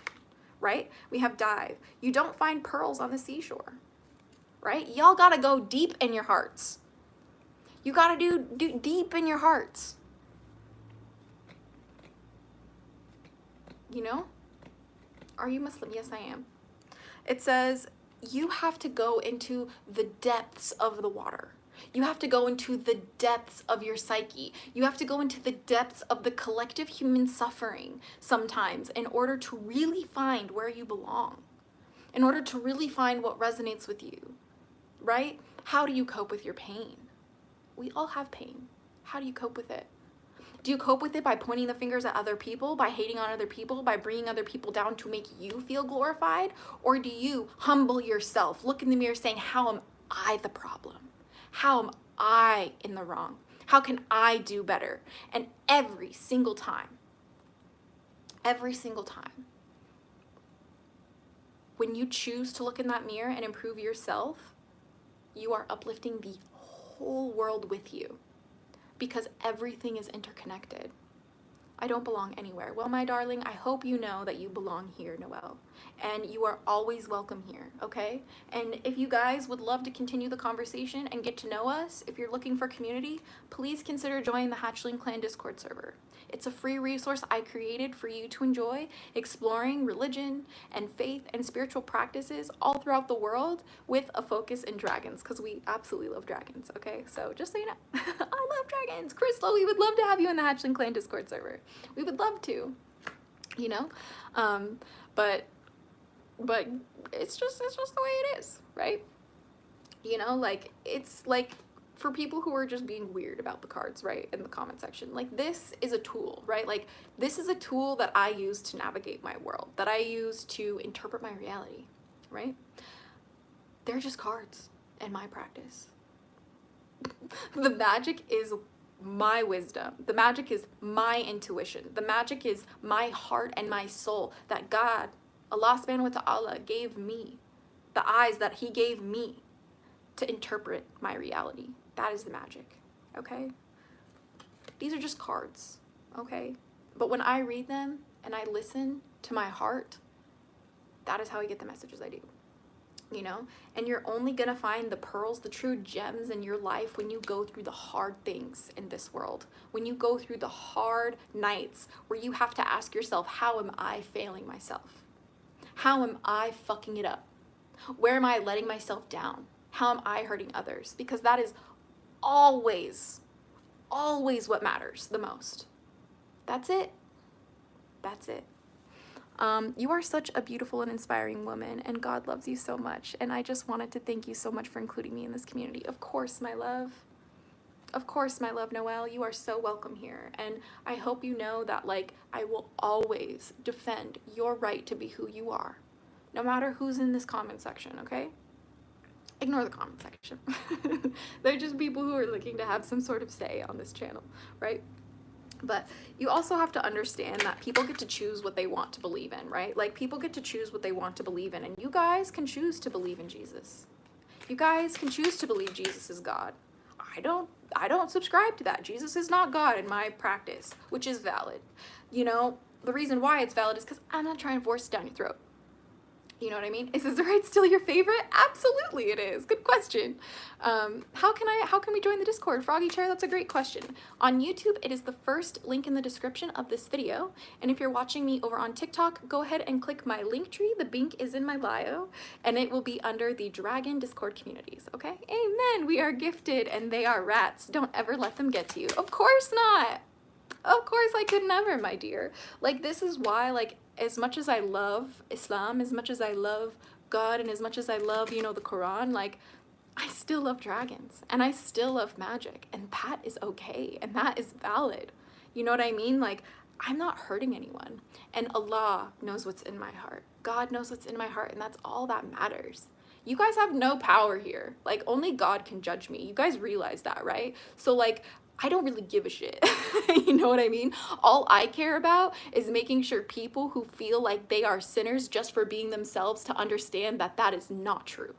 The reason why I get on this platform is because people need to understand that you are so valid for being your geeky, cheeky, and freaky self. If you feel like you don't fit anywhere, if you feel like you don't fit in, that is why I created the Hatchling Clan Discord server, is because we are all misfits. So much so that the only place we fit in is together. You know, I'm lucky enough to have a few pieces of Azura right now too. Yes, I absolutely love. Why don't you believe in Jesus, if you don't mind me asking? Oh, I do believe in Jesus, just not as God, my loves. In my religion, he is a prophet of Allah. Peace be upon him. Peace be upon Jesus Christ. Because he is literally one of the most misunderstood prophets of God. And He is, you know, he brought us such beautiful teachings of love that people love to forget. Do you know what I mean? Like, and we love Christians, right? We just do not appreciate Christians who come here on the channel oppressing us with their views, right? Like, you're so welcome to have your beliefs as a Christian. We would love to hear about it, but not in the way that, like, we have to believe what you have to believe or we go to hell, because that's religious abuse by scientific definition, you know? Help me find the truth if you believe it is wrong. Well, Jesus was a human being, and God is above that. God is the creator, right? Like, God is above partners, right? Like, you cannot compare anyone to God, including Jesus, right? Like, you guys have to understand how silly that sounds. Like, God cannot be born. God never came through a woman. Like, what the fuck? Like, this is weird to my brain, right? Like, God is the creator, everything else is creation. That means Jesus was creation. That means I am creation. That means magic is creation. That means Islam is creation. Everything else is creation but God. This is my perspective. You know? This is my perspective. The Christian archangel sent a message to Muhammad. Well, he's technically not a Christian archangel. He's just an angel of Abrahamic religions, right? So Archangel Gabriel, or also known as the Holy Ghost or Holy Spirit, is genuinely not just a Christian concept. It belongs to all Abrahamic religions. Yes, free Palestine. Hell yeah. I hope you're having an amazing day. I'm new to the live. I would like to get a better idea of your morals. Could you please provide your profession? Body count and religion. Why do you need my body count? Y'all are fucking weird. Anyway, so let's be our authentic, powerful, evil, ruthless self and never look back. That's awesome. That's awesome. So yeah, guys, like always, okay? Like always, all right? You know, hold on. I feel like this is actually really pertinent. I think I need to like grab this really quick, so give me 1 second.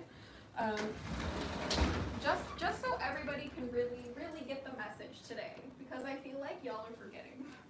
Okay? Y'all are really forgetting the message today, okay? And that's that everybody deserves, okay? Everybody deserves to practice how they want to, okay? They do. Because everybody has this life to live it how they want, okay? Everybody has this life to, you know, explore through their free will. Who are you?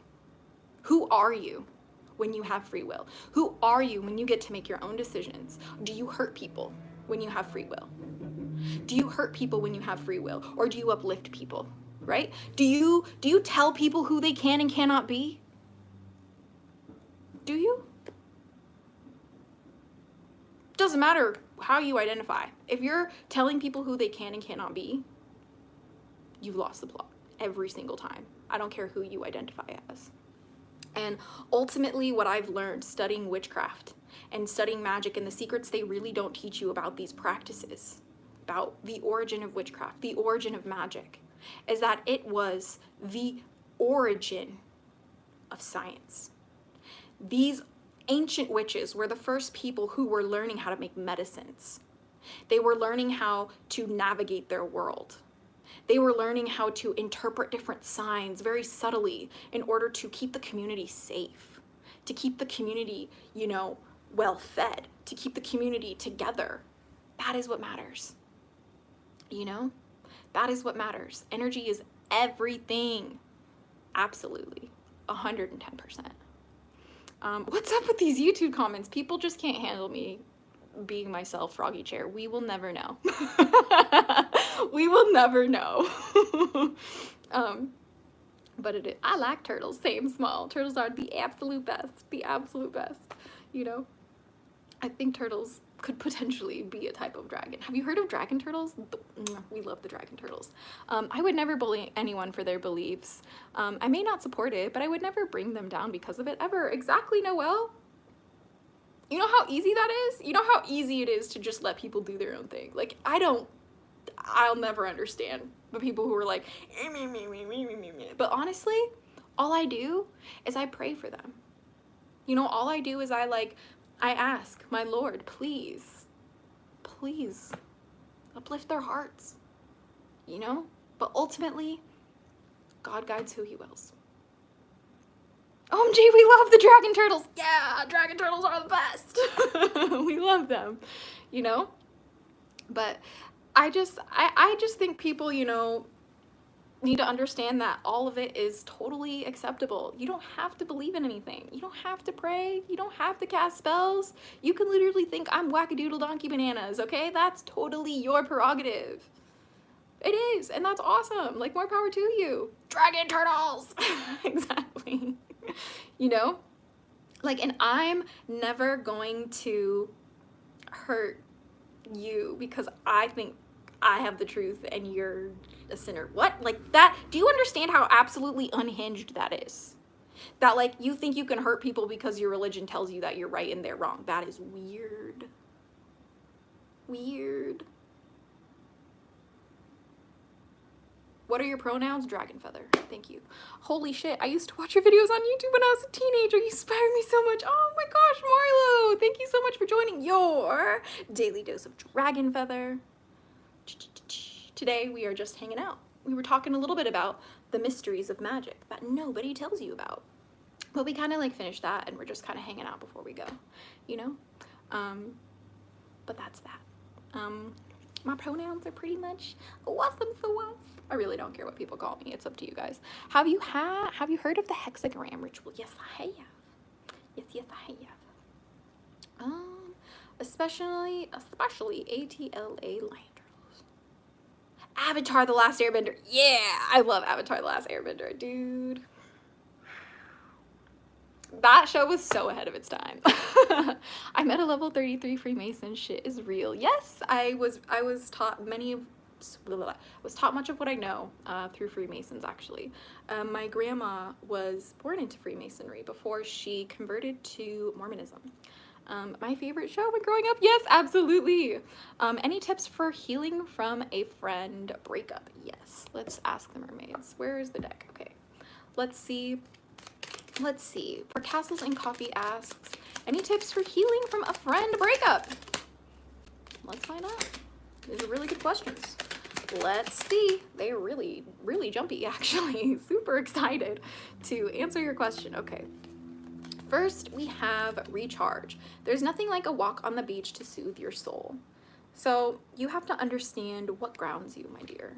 Like, where are you feeling lost, right? Was this personal relationship one that anchored you? Was it something that helped regulate you? Because if that's the case, I'm going to need you to do your best to recharge yourself and find a new way to regulate yourself and find a new way to, you know, make yourself feel better, a new way to, you know, navigate the reality, a practice that brings you peace, a practice that brings you solace, right? That could be a literal walk on the beach, or it could be anything, right? It was a best friend and I consider her a sister. Oh yeah, that's so difficult. I'm so sorry for that. It says perseverance, stay the course, okay? I'm hearing that don't go back to them, okay? Because that's so important for you to understand that this ended for a reason and it was for your best benefit. It was no longer serving you. In fact, it could have been even potentially hurting you. And you can love people as much as you want. And don't get me wrong, I've had many friendships that ended with people that I loved, but it's because I loved myself first. I loved myself more. Persevere in loving yourself more. Build yourself a castle. Build yourself a future. Become your own sister. And I know that's really, really hard sometimes, if that makes sense. Thank you. I've been tempted to reach out because she's due next month, but she was so manipulative. Please don't. Please don't. Especially if manipulation is involved. Like, that is so scary. Nothing will make you forget your own power faster than someone who tries to tell you that everything you think you know about your reality is wrong. You know? And it says, dance. Take inspiration from the moonlight dancing on the surface of the sea, girlfriend. The mermaids are telling me it is your time to be yourself. It's your time to discover your magic. Your time to live your life. Stop living it in devotion to others. Wishing that they would give you the same in return. Stop. With love. Like, not trying to be rude, but like seriously, put yourself first. Like, I need you to be like, hey, if it doesn't match X, Y, and Z, if these people aren't doing this, this, and that, like, I am worth more. Even if you gotta say it to yourself in the mirror with tears in your eyes, please remind yourself you deserve better. You deserve people who don't manipulate you. You deserve people who put you first. You deserve people who will literally listen to what you have to say. You deserve people who will listen to you when you say, hey, I don't like this. This didn't feel good. Please don't do this. You deserve that. And at the bottom of it all, I'm hearing this is the key focus for you. Breathe. Okay? Breathe. I know it's hard. When we lose people, especially friendships, sometimes friend breakups are worse than like actual relationship breakups. Please know that the key to this life is breathing. Okay? Taking the time to be present with yourself. Please just give yourself that time. Just give yourself that time to just, I am here, right now. I'm exactly where I'm supposed to be. Everything that is meant for me will find me, and everything that is no longer serving me will aggressively miss me. Okay? Aggressively miss me. I held my breath through the reading without realizing this is all things I've been struggling with. Oh my gosh, I'm so sorry to hear that. This card says, break from beneath the water's surface and soar up beyond the turquoise sea. I'm hearing you're keeping yourself oppressed under these deep, dark waters. You need to swim to the surface, break out of it, see the light, spread your wings, and fly. I missed you, Odara, too. Thank you so much. My favorite reader. Oh my gosh, you're so sweet, Odara. I adore you. You know? But this is where I'm coming from, right? Because, like, it doesn't matter who's in your life. It doesn't matter what their relationship is to you. It doesn't matter who they claim to be for you. If people are not treating you kindly, if people are not considerate of how their words and actions affect your nervous system, do they really love you? Are they really your sister? Because, my dear Four Castles and Coffee, I just met you today. At least I think I did. If you've been here before, please forgive me. I do my best to remember names, but I just met you today, okay? And I know that you deserve to have space for your feelings. You deserve to be able to come to your sister and tell her, hey, this hurt me. Can we talk about it? Without you being manipulated. I know you deserve that.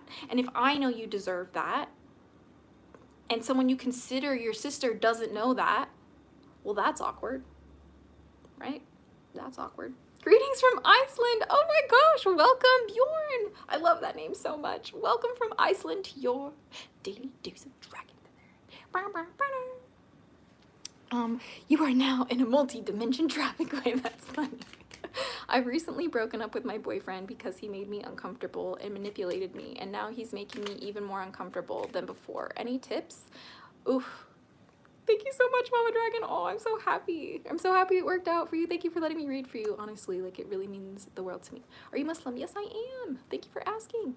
I'm new. What is this channel about? We discuss all religions, spiritualities, and faith-based practices of the world here with a focus on dragons. I'm a Draconic Priestess. I work with dragons, and I practice dragon magic, but I'm Muslim, which makes people feel weird, but that's okay. You're my favorite transgender YouTuber. I'm not transgender. That's wild. Can you give me a shout out? Of course. Lara, I'm so sorry. ʎ낳Connolly. Hello, thank you. Oh goodness. So you started this because of a traumatized past, huh? Yes, of course I did. I don't know if that's a gotcha, but we practice our magic, we practice Islam, and we practice all of the beliefs that we do to regulate our nervous system, because that is scientifically backed, okay? That's why we do what we do. Most religious people become religious because of a dark past. Yes, I agree. Which is something that I love to study. It's very fascinating to my brain. We love to study how religion affects the brain, both positively and negatively. So I think it's very fascinating. But yeah, guys, so let's see. Any tips? Let's pull the cards. Your ex was making you uncomfortable. Let's see. any tips for them? Let's find out what the mermaids gotta say. What the mermaids be saying, brother? I have no idea, but they will know.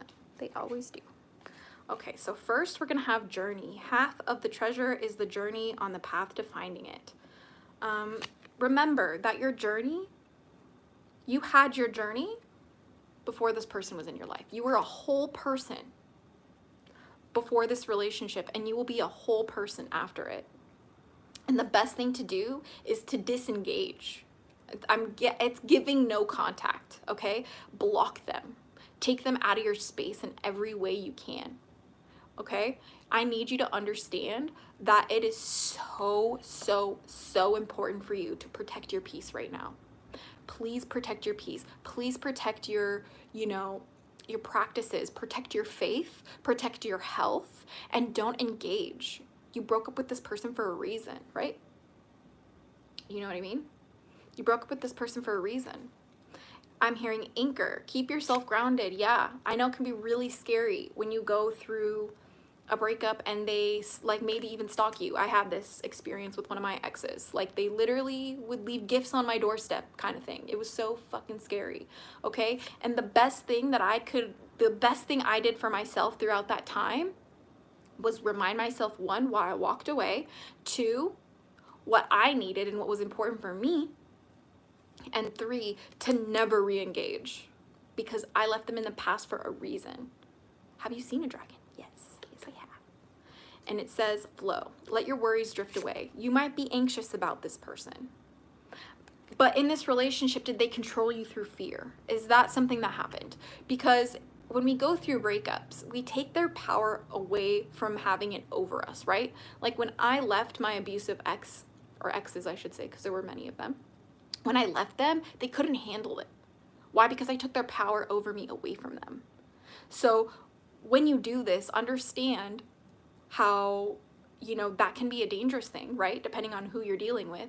But you should never, ever feel pressured or feel afraid to go back to somebody because of that. No, go with the flow. Remind yourself you were on the right path, that you do not deserve to be treated in any way, but with respect, love and support, consideration and compassion. That is absolutely what you deserve, first and foremost.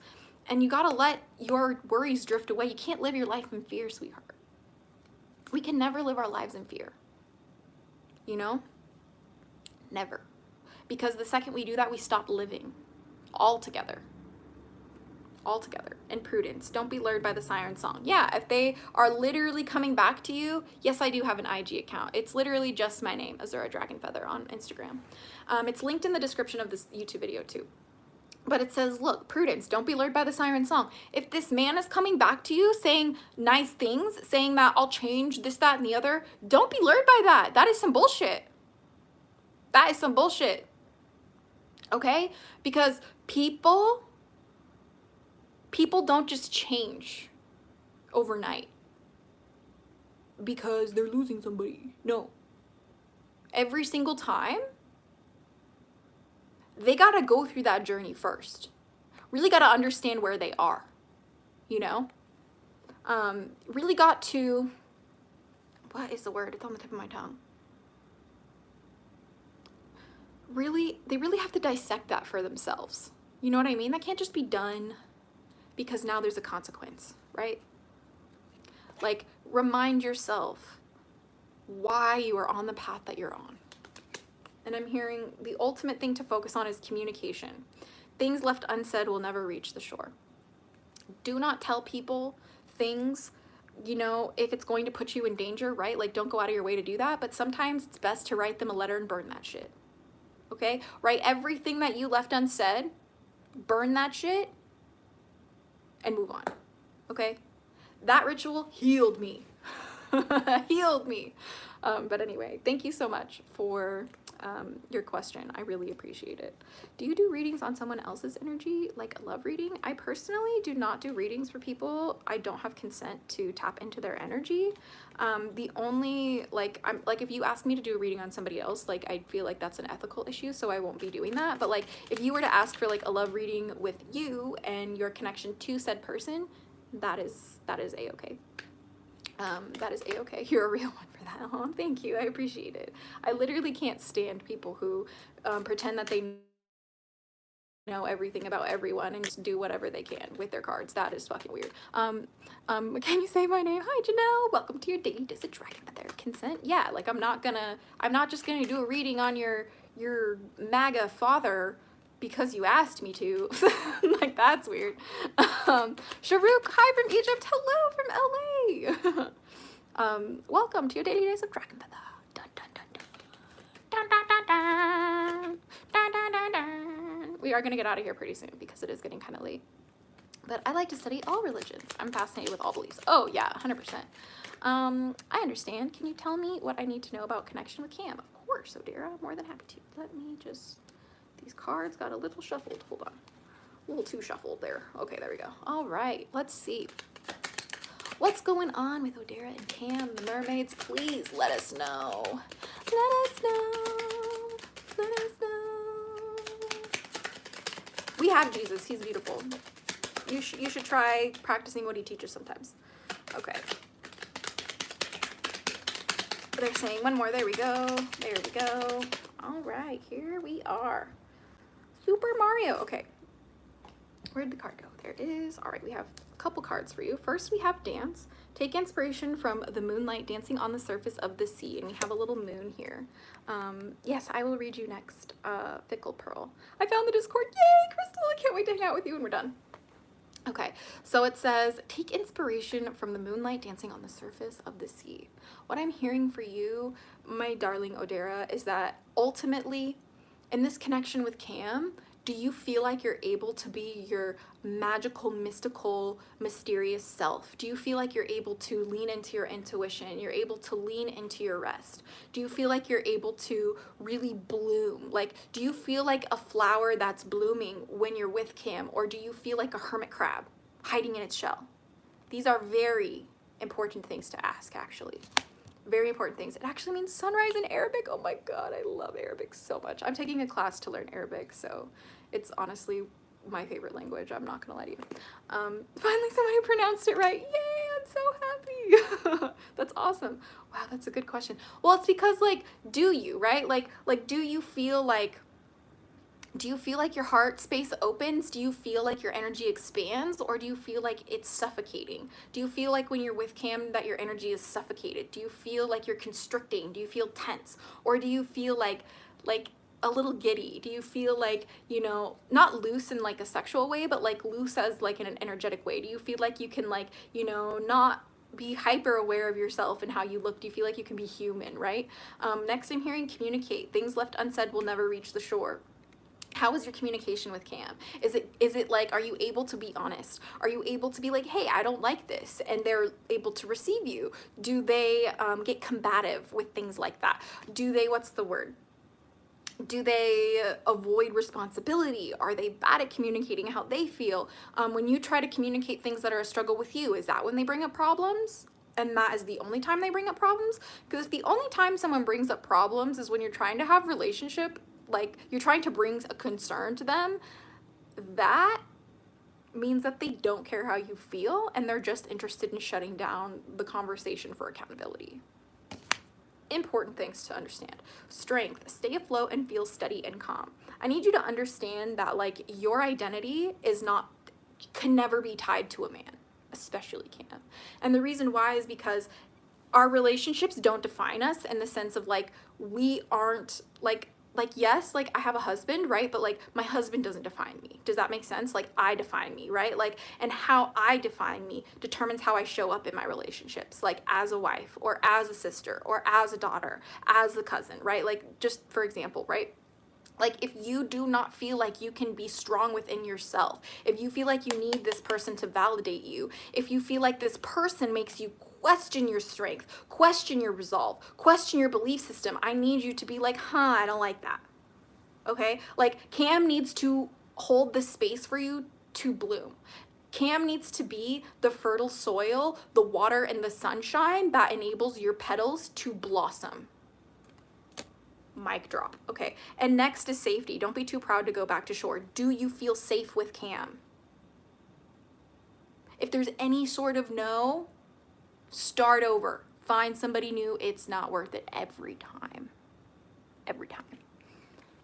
I love Hebrew, by the way. I would love to learn more about it.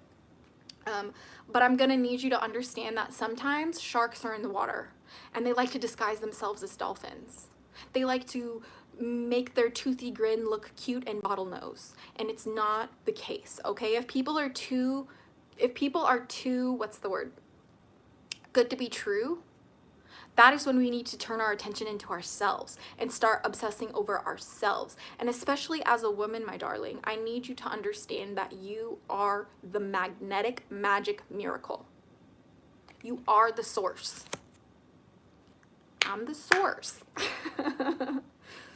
And lastly, I'm gonna need you to have optimism. At the bottom of it all, I need you to be optimistic.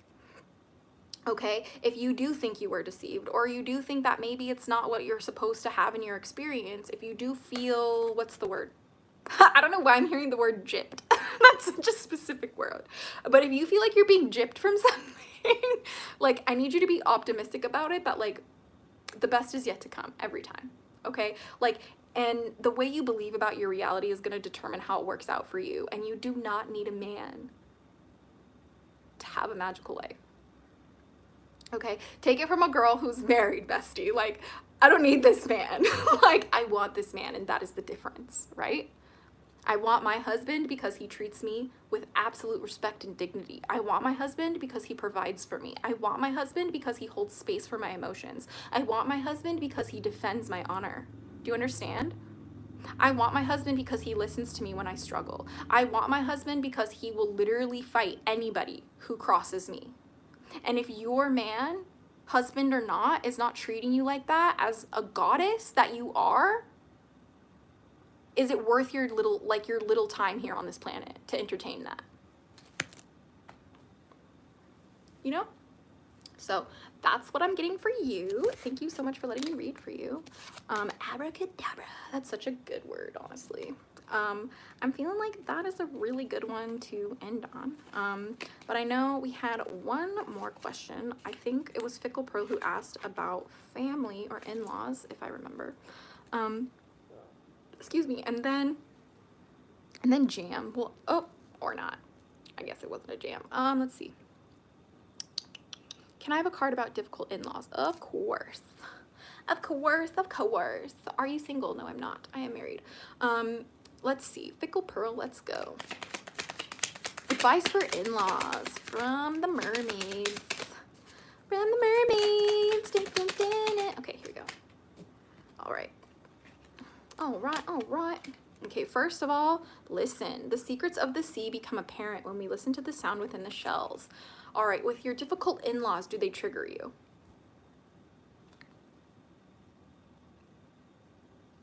How do they trigger you, I think, is the question I need to be asking you. Do your in-laws trigger you in a way that makes you violent? That makes you want to punch a wall? Because that's what I'm going to need you to listen to. I'm going to need you to listen to that part of yourself that pisses you off when they just exist, okay? Why do they bother you so much? I know, real. No, exactly. Like, I'm going to need you to really ask yourself to listen, not only to how you respond to their energy, but how are you conditioned to accommodate people who make you angry, and how are you conditioned to hate people like that, right? Because the next one that I'm getting is optimism, right? You need to be optimistic in the sense that, like, don't assume the worst of people. And I know that can be so hard, especially when your in-laws trigger you to anger. It can be so easy to think the worst things about them. Don't let them put thoughts like that in your head. Don't let them make you a generator of that kind of energy. I'm so serious. Like, do your best to be optimistic and do your best to put yourself first. I'm not saying bypass and like become a doormat. No, I'm not saying like, oh, like, you know, this is probably why they're doing what they're doing, so it's okay. Like, no, I'm saying this is probably why they're doing what they're doing, and I'm going to stay the fuck away from that because that is not serving me. Right? Like, there are certain family members in my family who I avoid like the bubonic plague. And why? Because the way they trigger me makes me an unkind person. And all I can do is keep my own peace. And all I can do is prioritize my mental health. And I will love them from afar. And inshallah, or in God's will, or I hope one day that I'll be able to have a relationship with these people because they have done the work and they come correct, right? But like, don't use them making you mad as an excuse to talk shit about them or backbite them. Or backbiting means like exaggerating what they've done to friends to like feel better, right? Like venting about it. Like if all they did was say one thing that made you feel a certain way, don't say that they were like, you know, don't tell your best friends that they were like, you know, abusive to you if that's not true, right? Like, I just need you to understand that like the optimism is so important, but like, do no harm but take no shit. Like, if they're being disrespectful to you, be like, I don't like that, thank you. Don't treat me like that, thank you. And keep a calm attitude and a smile on your face when this happens, because that shows that you are the bigger person, and that is your defense against these people's poisonous energy clocking your heart, right? That's why we got to listen to how they trigger us, right? And then move. Barnacles only grow on a dock ship. If these people trigger you into wanting to be stuck in a thought pattern, a thought cycle where you go over and over and over again, like you replay what happened and it makes you madder and angrier and just blah. Don't do that. You're giving them power. This is so hard for me, but I can't just avoid and fester. Yeah, you can't avoid it. You can't let it fester. This is why we have things like, you know, magic. This is why we have things like prayer. This is why we have things like, you know, dance, right? Like, you need to find something to exercise that energy out of you. For me, when people treat me poorly, I pray. I pray to Allah subhanahu wa ta'ala. I put my head on the ground with those who bow down and I beg. I beg with tears in my eyes for an answer. But that's what works for me. This might not work for you, right? Like, this is what I'm saying. Like, find something that helps you regulate your nervous system, that helps you regulate your experience, right? Because ultimately, you're going to be stuck otherwise, and then you're going to have all of these barnacles growing on you that basically symbolize all of these festering wounds that you won't exercise because you're afraid to move on. Sometimes we hold on to it because it's comfortable, it's familiar, and we know that they're wrong. So it makes us feel good when we know that they're wrong. It's very human. Don't judge yourself, okay? I'm not judging you either. I'm just delivering the message. You know. LSD trips, we are reading some cards. It says dive. You don't find pearls on the seashore. You're not going to find the absolute magic unless you go and assess inside your heart what is actually wrong with this scenario. Why am I so angry? Why am I so goddamn angry at these people? Why do I want to wring their necks? Right? You are not going to find the pearls of wisdom. You are not going to find the hidden truths unless you deep dive into that one, sister. You know, and it is painful sometimes. Painful. But you got to try anyway. And that's kind of the key here. So I wish you the best, right? Like, I have some in-laws that drive me insane. But like, just do your best, man. Like, that's all you can do, all right? Like, all you can do is take it one step at a time and breathe, right? Do no harm, take no shit. And when people give you shit, just politely say no thank you. If people glitch and lose their minds, just watch them. You don't have to engage. You could just watch people lose their minds. It's totally okay. Totally okay.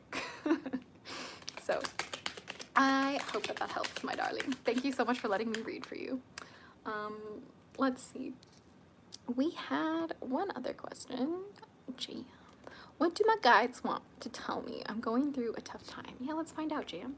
What do your guides want to tell you, Jam? Let us see. Let us see. Let us see. All right, they said one more.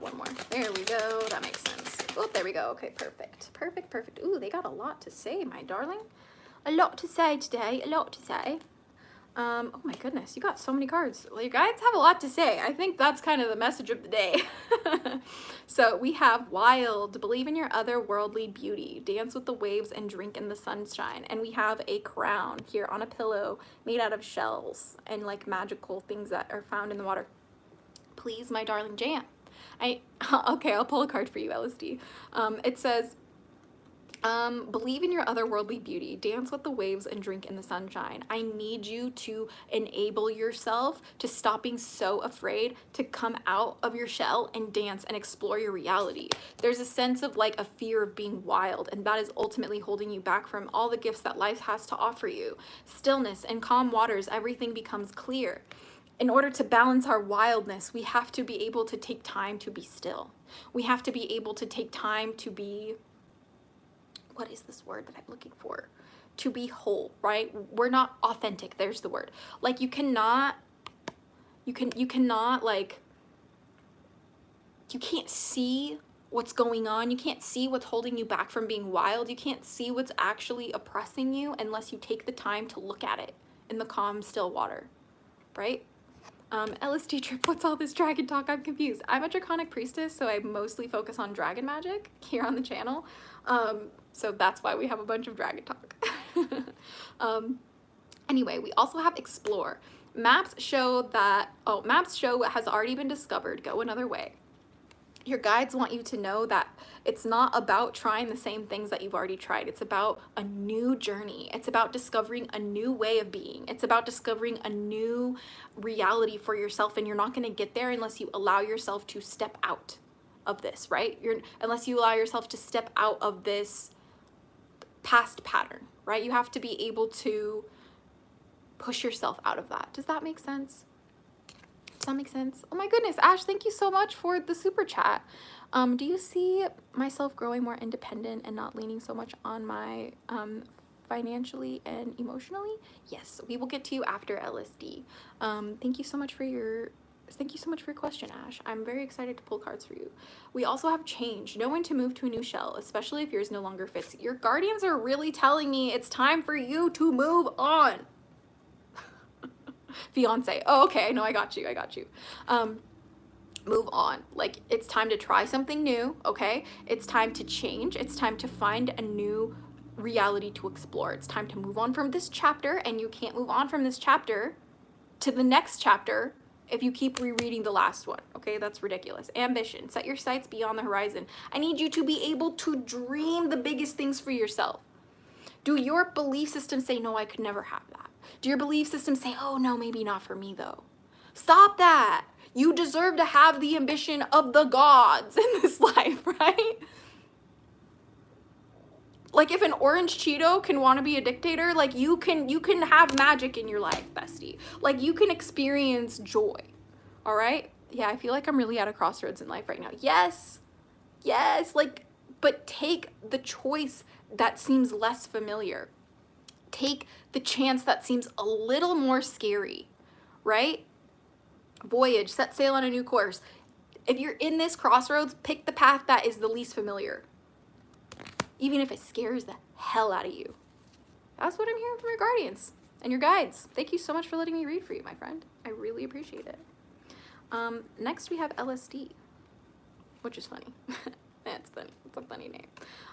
We love it. We love the names. Of course, Jam. I appreciate you letting me read for you. It's always a pleasure. Truly, my pleasure to do so. Have you seen a dragon, and what was it like? Potat.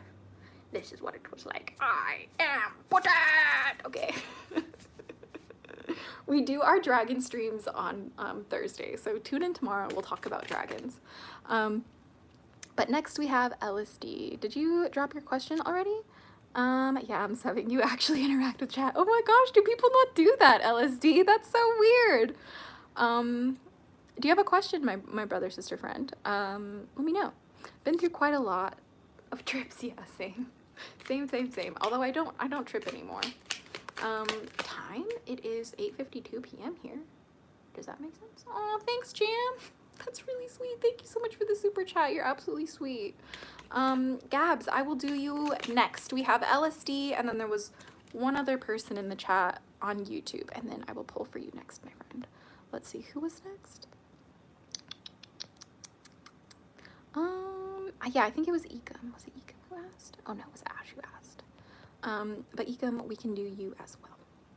We will just do all of these little things before we jump on out. It's almost midnight where I'm at. Oh, thank you so much for tuning in, though. We love having you here. Yeah, I've been through a lot of streams and they barely reply or it's too full. That is so obnoxious. So obnoxious. Are you a witch? And also, can I be next priestry? Yes, I am a witch. Is that supporting Palestine or something? Yes, John. Free Palestine. Free Palestine. Let us see. LSD, I'm just gonna draw cards for you, I think. Just gonna see what happens. Gonna let the trip us, okay? I hope you're down for that.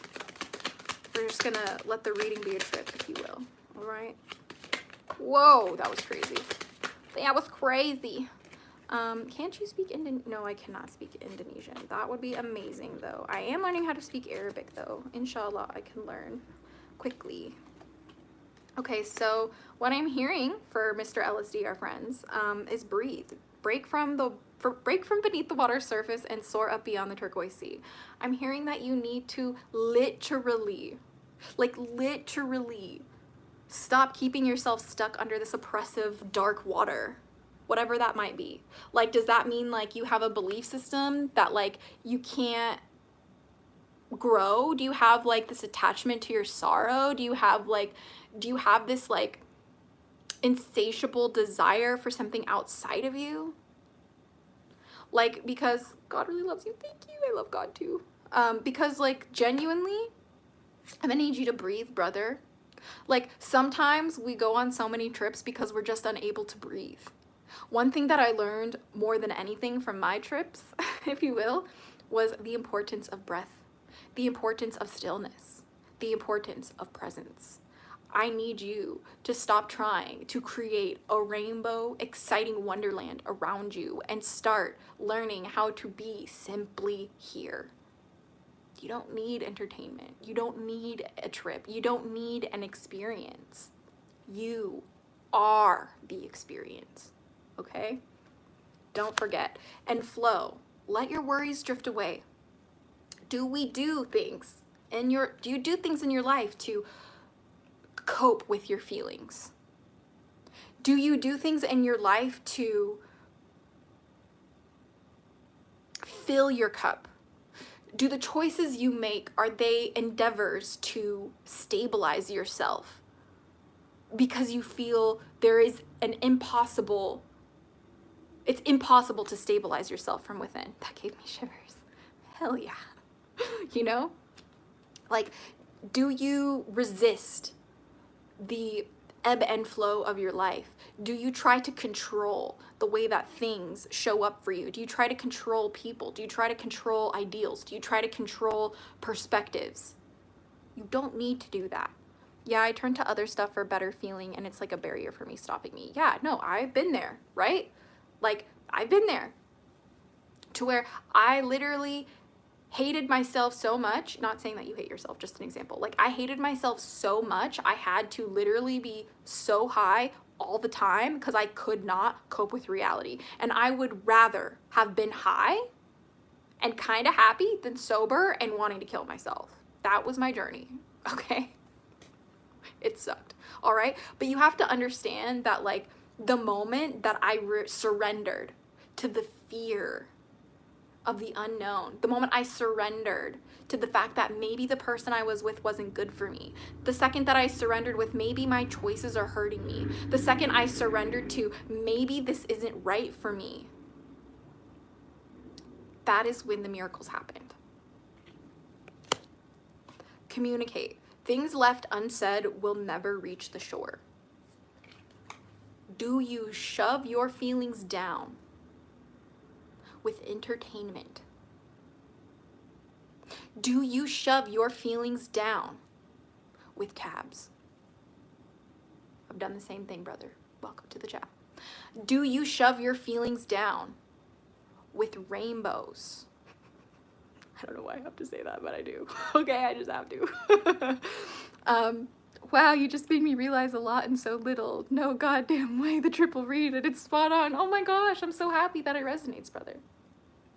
You know, because at the end of the day, like, you have to remember that everything in this life, be it the cards, be it the tabs, be it the emotions, are nothing but tools for you to navigate your reality.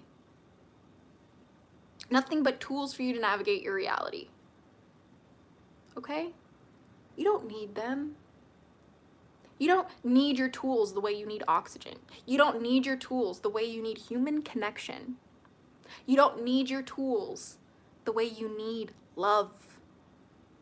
Please focus on this, okay, LSD? I really hope that this helped. I really hope that this helped. So should I change my ways, fight back my fears, and take a breather, basically? Yeah, honestly, yes. That is what I'm getting for you, sir. Here, at the bottom of it, it says, find safety in your beacon's light. Yeah, take a break. Find safety in your heart. Your sober heart. Ooh, sobriety. You know, like find safety and solace within the way that you believe, the way that you understand the world, okay? Because you might surprise yourself just how miraculous your brain already is, if that makes sense. If that makes sense, my dear friend. Okay, so next we have Ash asking a question, and then I think we had one more question over here. Yes, then we'll get to Gabs over on TikTok really quick, but let us answer Ash's question really quick. Ash asked us, do you see myself growing more independent and not leaning so much on my fiance and emotionally? My fiance emotionally. Let's find out. Let's find out, my friends.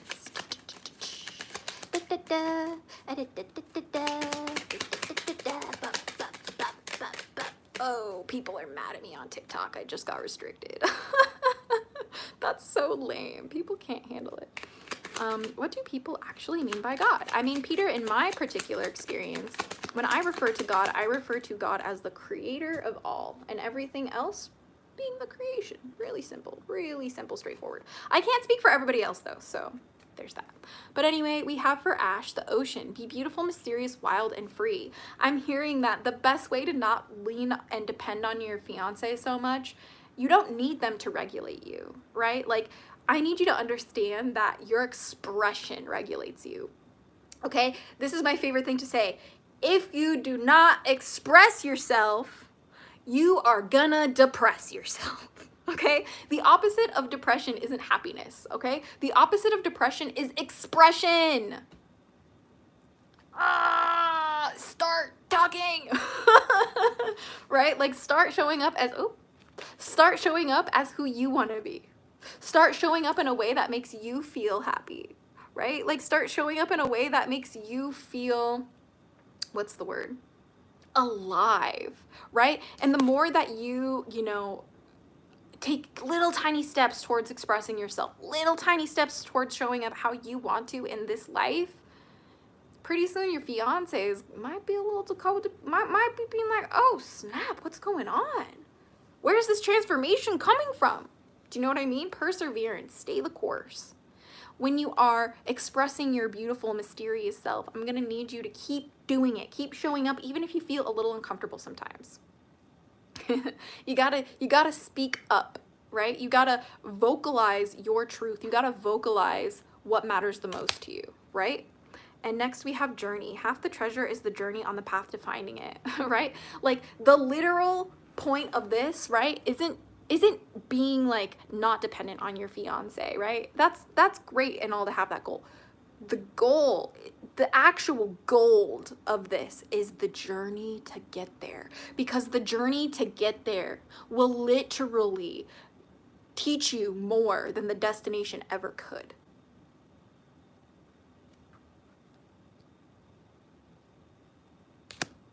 If that makes sense, you know? I'm still taken back how those cards genuinely like found my biggest problems. I never believed into things like this, but now I'm starting to. LSD, let me tell you something. I have been working with dragons for 20 plus years, and we work with dragons to evolve ourselves. We work with dragons to become better versions of ourselves. We work with them to transform the parts of ourselves that are no longer serving us into something that can serve others and ourselves. We work with dragons to face our fears, to face the ugly darkness, to protect what's precious. And sometimes you are what's precious. And sometimes you are hurting yourself when you're avoiding things like that, right? And Ash, this is for you too, right? Like, if you are clinging to your fiance, and I literally do the same sometimes, if you cling to your fiance as your security blanket, you're never going to find out who you are. Let me say that again. If you cling to your fiance as your security blanket, you will never find out who you really truly are. You know?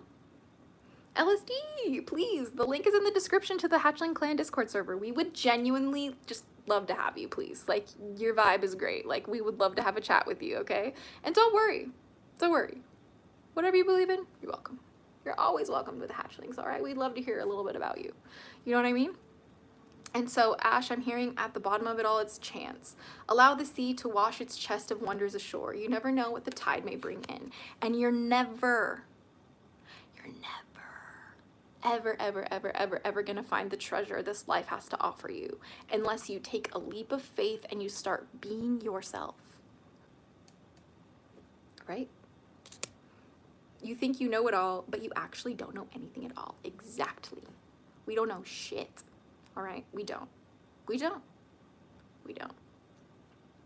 And people who think that they know things, that they're enlightened beings, are so cringy. So cringy. But anyway, I digress. We're gonna pop over here. I just joined the Discord. Yay! Can't wait to see you guys there. It'll be so much fun. Sharuk, are you 33? Am I right or am I wrong? Do you I don't know who that is. Every time I try to say something, they just say I'm ungrateful. Well, Noelle, sounds like they are having their own demons to deal with. It's time for you to validate yourself. Sapphire, welcome to Daily Dose of DragonFaether. Oh my gosh, it's so good to see you, bestie. We're just hanging out. We did a little bit of a chit chat earlier, but now we're just pulling some cards before we head out. Did you ask for a reading, Tim? Do you have a question? I didn't hear you, sorry. Did you? 33. Are you 33? That's my guess. Final answer. People got too many issues to deal with you. No, they take it out on others. Oh, exactly. Like the second people like deal with their own issues by hurting other people, like, dear God, that is awkward. Dear God, that is awkward. You know what I mean? Yes, Sapphire, you can have a reading after Tim. I burnt myself a lot, but whenever I tried to tell someone, they just say I'm ungrateful. Huh. Well, here, let me, oh, I'm 18. Oh my gosh. I mean, I can't even see your picture, so that's my bad, honestly. But I do apologize. I guess I'm saying your wisdom is giving like 33, if that makes sense. Can you do a reading on my future of my practice? Of course. Let's find out what the mermaids have to say for the future of Tim's practice. Let's see. Woo! Jumping like hot potatoes. Okay, I think there was one more. Yeah, there we go. That got lost in here. All right, let's see what they have to say. Okay. Okay, first one is communicate. Step 1 is things left unsaid will never reach the shore. I'm hearing that it's time to really speak your truth and really start stepping into your authority.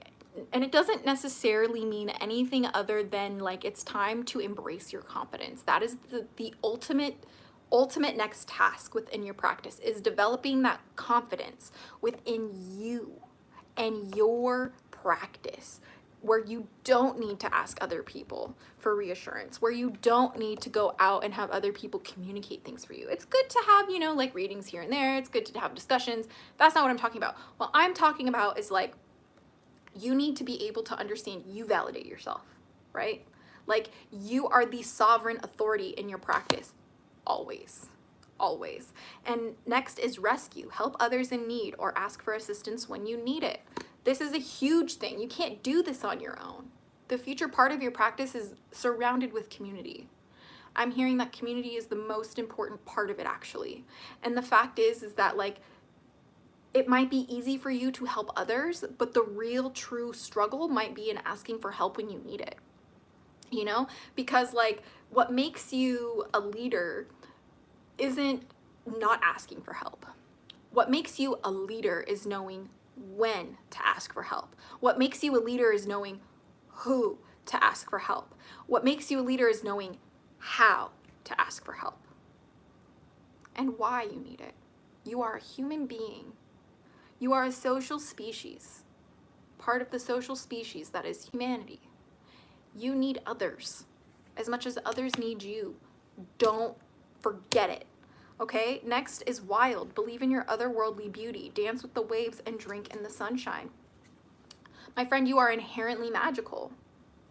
You need to allow yourself to express that.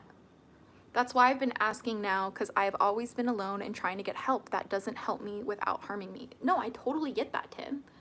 But you're in the right place. You're asking the right questions. You're looking in the right places. Like, you have to understand that it is about that wildness, that adventure, that jumping into the unknown and allowing yourself to see and discover what may happen, what could be, right? You know, because ultimately it's about perseverance. Whatever you want truly for your practice, you already know the direction you're going, because you've desired this for yourself for so long. And I'm going to need you to persevere. Persevere, right? Stay the course. Don't give up hope just yet. You're so close. You got this. Keep going, right? Because ultimately, the only thing that makes us a loser is giving up. The only thing that makes us a loser is relinquishing the dreams that we have etched on our hearts. Right? The only thing that makes us true losers is allowing other people to define who we are. Thank you so much for the follow, Shazia. Is that how you pronounce your name? Beautiful name, by the way. So I hope that helps, my friend. Hope that helps. I know there was one other person that asked for a reading, but this will definitely probably be my last one because we are quite tired. So we've been here for quite a while. Yes, Sapphire. Okay, it says, I'm looking for guidance for my passion and rediscovering my spark and purpose. I've achieved so much and I'm looking for what's next and what I need to be doing. Thanks for your time. Of course. Yes, Ikum, I will do you as well. That is correct. I remember. For the list. Okay, so it says, I'm looking for guidance for my passion and rediscovering my spark and purpose. Yes, that's a great question. I need to go to bed. Glad to make it to your live. Yes, thank you so much for joining, Crystal. It was so much fun having you. Please sleep well. Okay. Ikam, please leave your questions so I can get to you right after Sapphire. Okay, so we have this one. And we have that one. They're saying one more. They're saying we need one more shuffle. Here we go. Sometimes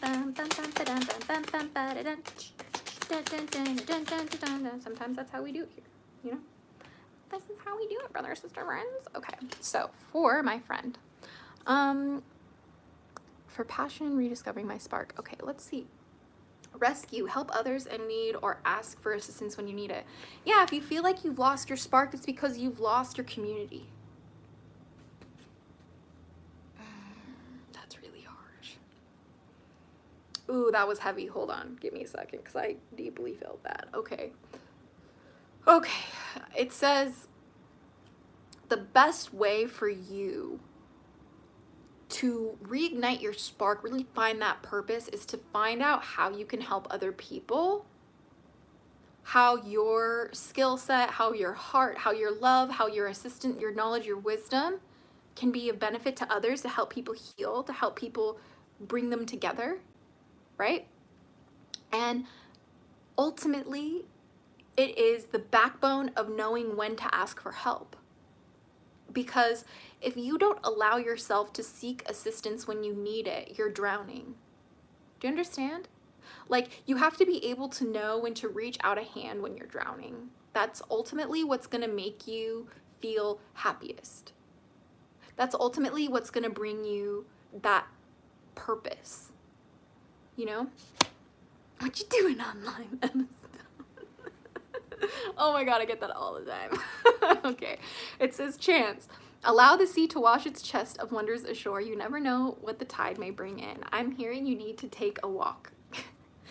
And it could be figurative, right?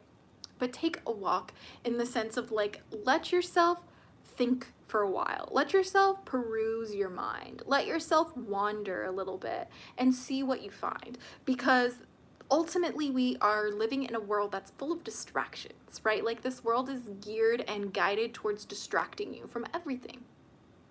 Everything. And like, ultimately, people don't want you to know yourself.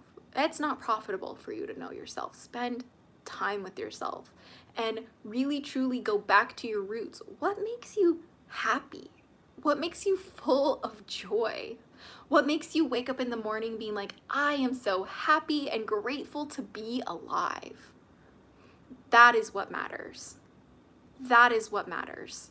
And when you lose your community, you lose sight of that too. Yeah, I do deeply feel I lost my community as well as myself through my work. I've been thinking a lot about taking a mini sabbatical in the way I can to reconnect to myself. Yes, and you should. However you can, please do so. And understand that like your sabbatical doesn't need to look a certain way in order to be valid. Your sabbatical doesn't need to be perfect. It can be messy. Your sabbatical can literally look like you scrolling on TikTok. Do not let other people's definitions of success, of healing, of, breaks define your reality. You define your reality. And go with the flow. Let your worries drift away. I'm hearing you're being drowned, or what's that? You're drowning in your fears and your doubts. You're drowning in this sense of, will I even be accepted? Of course. Of course. And if you feel like you don't belong anywhere, come back here. We'll love you forever. The hatchlings love you. We're here to remind you that you do belong. You know what I mean? Like, you do deserve a space that makes you feel happy. You deserve a community that uplifts you, supports you with compassion. Right? You deserve people who value you simply for you, not for what you can do for them, not for who you are, like just for your being. Just because you're alive, people will respect you. Yeah, I know it's hard to believe. Okay? And I'm hearing that the ultimate thing that you need to do, the key point, is reflect. Peer into the endless ocean and see what peers back. See the mirror at the bottom? I'm hearing you need to be kinder to yourself in that mirror. That's how you're going to start, okay? I need you to go in that mirror. I need you to look when you're done with this reading or whenever you're ready, okay? I need you to go into that mirror and I need you to tell yourself who you are. Just start talking to yourself in the mirror and you're going to just realize that you already know who you are. That's the coolest thing about mirror work, is that when you just start talking and you start speaking love and light into yourself, you are literally going to resurrect yourself. Okay? Don't get yourself down, all right? I believe in you. And if you feel lost, like you need community, please join the Hatchling Clan Discord server if you need a place to start. Okay? You're always welcome. It's the first link in the description on this YouTube channel, and it is on my link tree over here on TikTok if you're interested. Whoa, I've never heard of mirror work. That's amazing. Thank you so much. Of course. Sapphire, thank you so much for letting me read for you. And I absolutely love your name, by the way. Love, love, love. Now we have Ikum, and then we will be doing a collective reading, which will be for everybody before we head on out of here. But please do subscribe if you would like to join us for future live streams, if you haven't already, because we jump on here pretty much as daily as we possibly can. We've been kind of MIA for the past week simply because of Ramadan and because of Eid, but now that those holidays are out of the way, we are back into it and back on the grind. So very exciting, very exciting. Let's see. New subscriber. Thank you, Shannon. You're so sweet. Thank you for subscribing.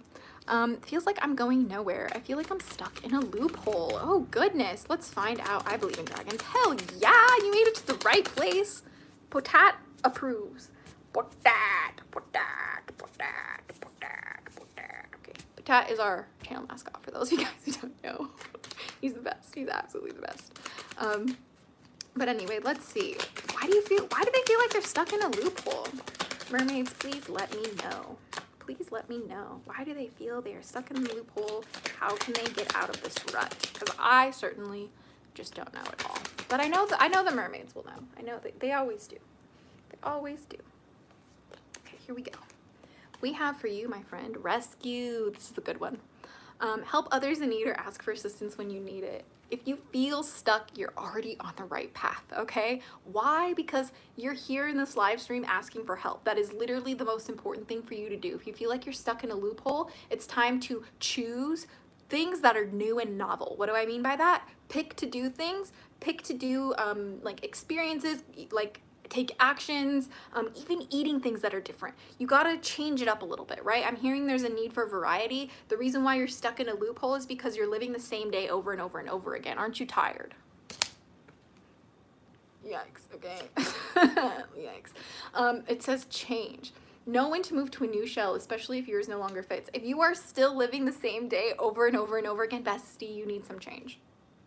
Right? Like take your dollar bill to the market and get some quarters, because the whole entire point is that you need to create your experience.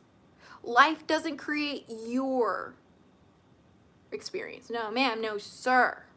You create it for you based on how you believe, how you interpret reality, based on the choices you make, right? Like today, I created my reality by making the decision to come on live, right? Now I have this memory. Now I have this interaction with you guys. But if I was too nervous to jump on this live today, well, then I would be stuck in bed. I would be doing something else, right? But you deserve to feel like excited again. Like you deserve to have new experiences. You deserve to have magic. And that only happens when we start making the choices to experience it. Right? You have to put yourself out of that comfort zone sometimes. And then it says, listen, the secrets of the sea become apparent when we listen to the sound within the shells. You need to take the time to stop listening to everybody else and what they believe and what they say and what they want for you. What do you want for you? What do you want to do? What do you want to surround yourself with? What kind of life do you want to experience? And if you don't know, then that's where you gotta start. You gotta start with, maybe we're gonna have to figure this out. You know what I mean? And it's totally, totally possible. But you have to believe that it is, and then you have to take action towards that, or you're never gonna break out of this cycle, right? Wild, believe in your otherworldly beauty, dance with the waves and drink in the sunshine. I'm hearing put your crown back on. Put your crown back on. You are the main character of your life. Nobody else decides any shit for you.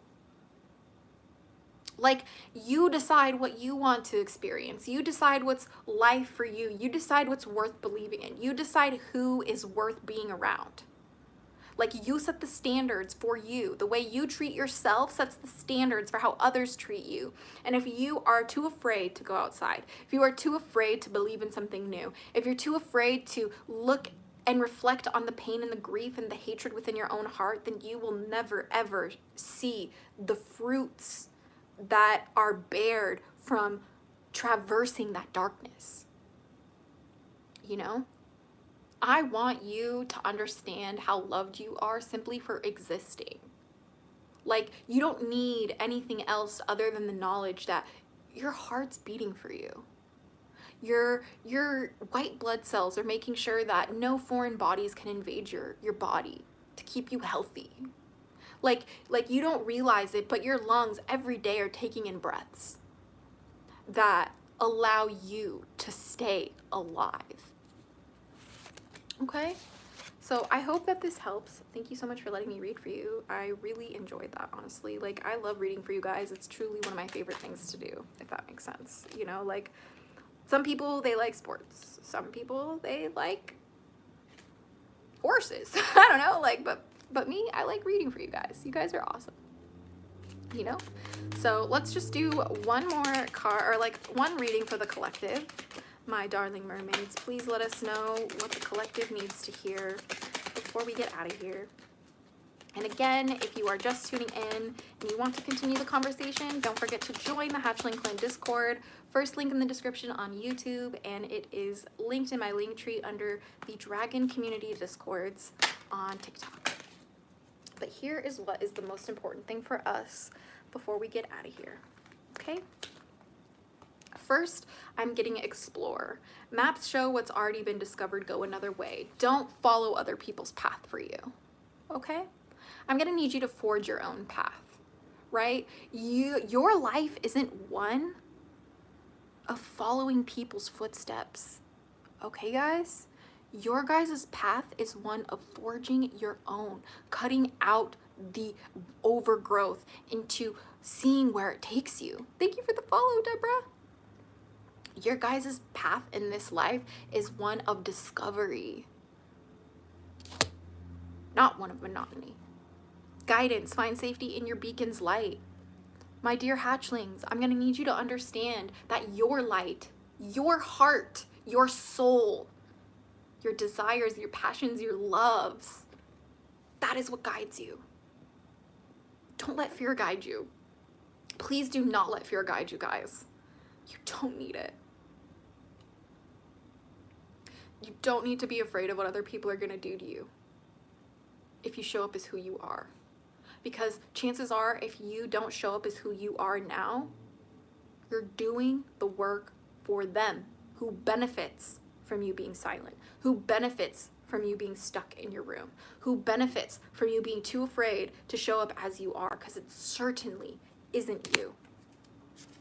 Next, we have determination. Don't be afraid of the rising tide. It will soon recede. This is something that I need everybody to know. It doesn't matter how dark and scary it looks outside. Okay? The sun will rise again. Life will persevere. And we have faced far scarier things in this world, and we have overcome it every single time.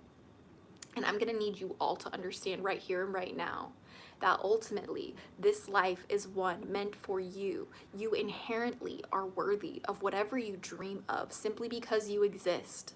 It is your birthright. Go chase it. You got this, keep going. But don't forget your patience, okay? Things don't happen overnight, right? The tide will come when it's ready, right? Like, you have to understand that nothing that is meant for you in this life can be taken away from you, because it is yours. This life is yours, created to live, to be, to experience. You know? You have to understand that it's all about exploring reality and exploring yourself, exploring your heart. What makes you happy? What brings you joy? What are you curious about? You know what I mean? Those are the things that matter the most. And lastly, strength. Stay afloat and feel steady and calm. All of you guys need some sort of practice to regulate you guys. Okay? You need some sort of practice to regulate your nervous system. Be it meditation, be it going on a walk, be it a bath time ritual, be it spell casting, be it prayer, whatever it is. You need to find something that you can do to unplug from the internet, to unplug from other people, to unplug from the world, and connect with yourself. Okay? So that's what I'm getting for the collective, and I just wanted to say thank you to everybody who tuned in today for this stream. It's been a minute, I know, I miss you guys so much, but we are back to our daily streams now that the holidays are over. I want everybody to know that I could just be talking to myself. So because you guys chose to tune in today, I just really appreciate all of your guys' time and your questions and your perspectives. And even if it's a bad one or negative or mean one, like, I have to let you guys know that I appreciate all of the engagement that you guys give me here, because it's just truly an honor to be able to have this platform and to be able to connect with you guys. And I just wanted to say thank you. So thanks for tuning in, and I appreciate you guys so much. But you know how it is here. Until next time, sticky and freaky little hatchlings. Right? Gotta do your best. Don't forget to join that Discord. First link in the description on YouTube, and it's in the link tree over here on TikTok. But we will see you very soon, most likely tomorrow, to talk about some dragons. But until next time, Allah Hafiz, salam, and blessed be. Bye, you beautiful humans. Have so much fun today. We will see you so soon.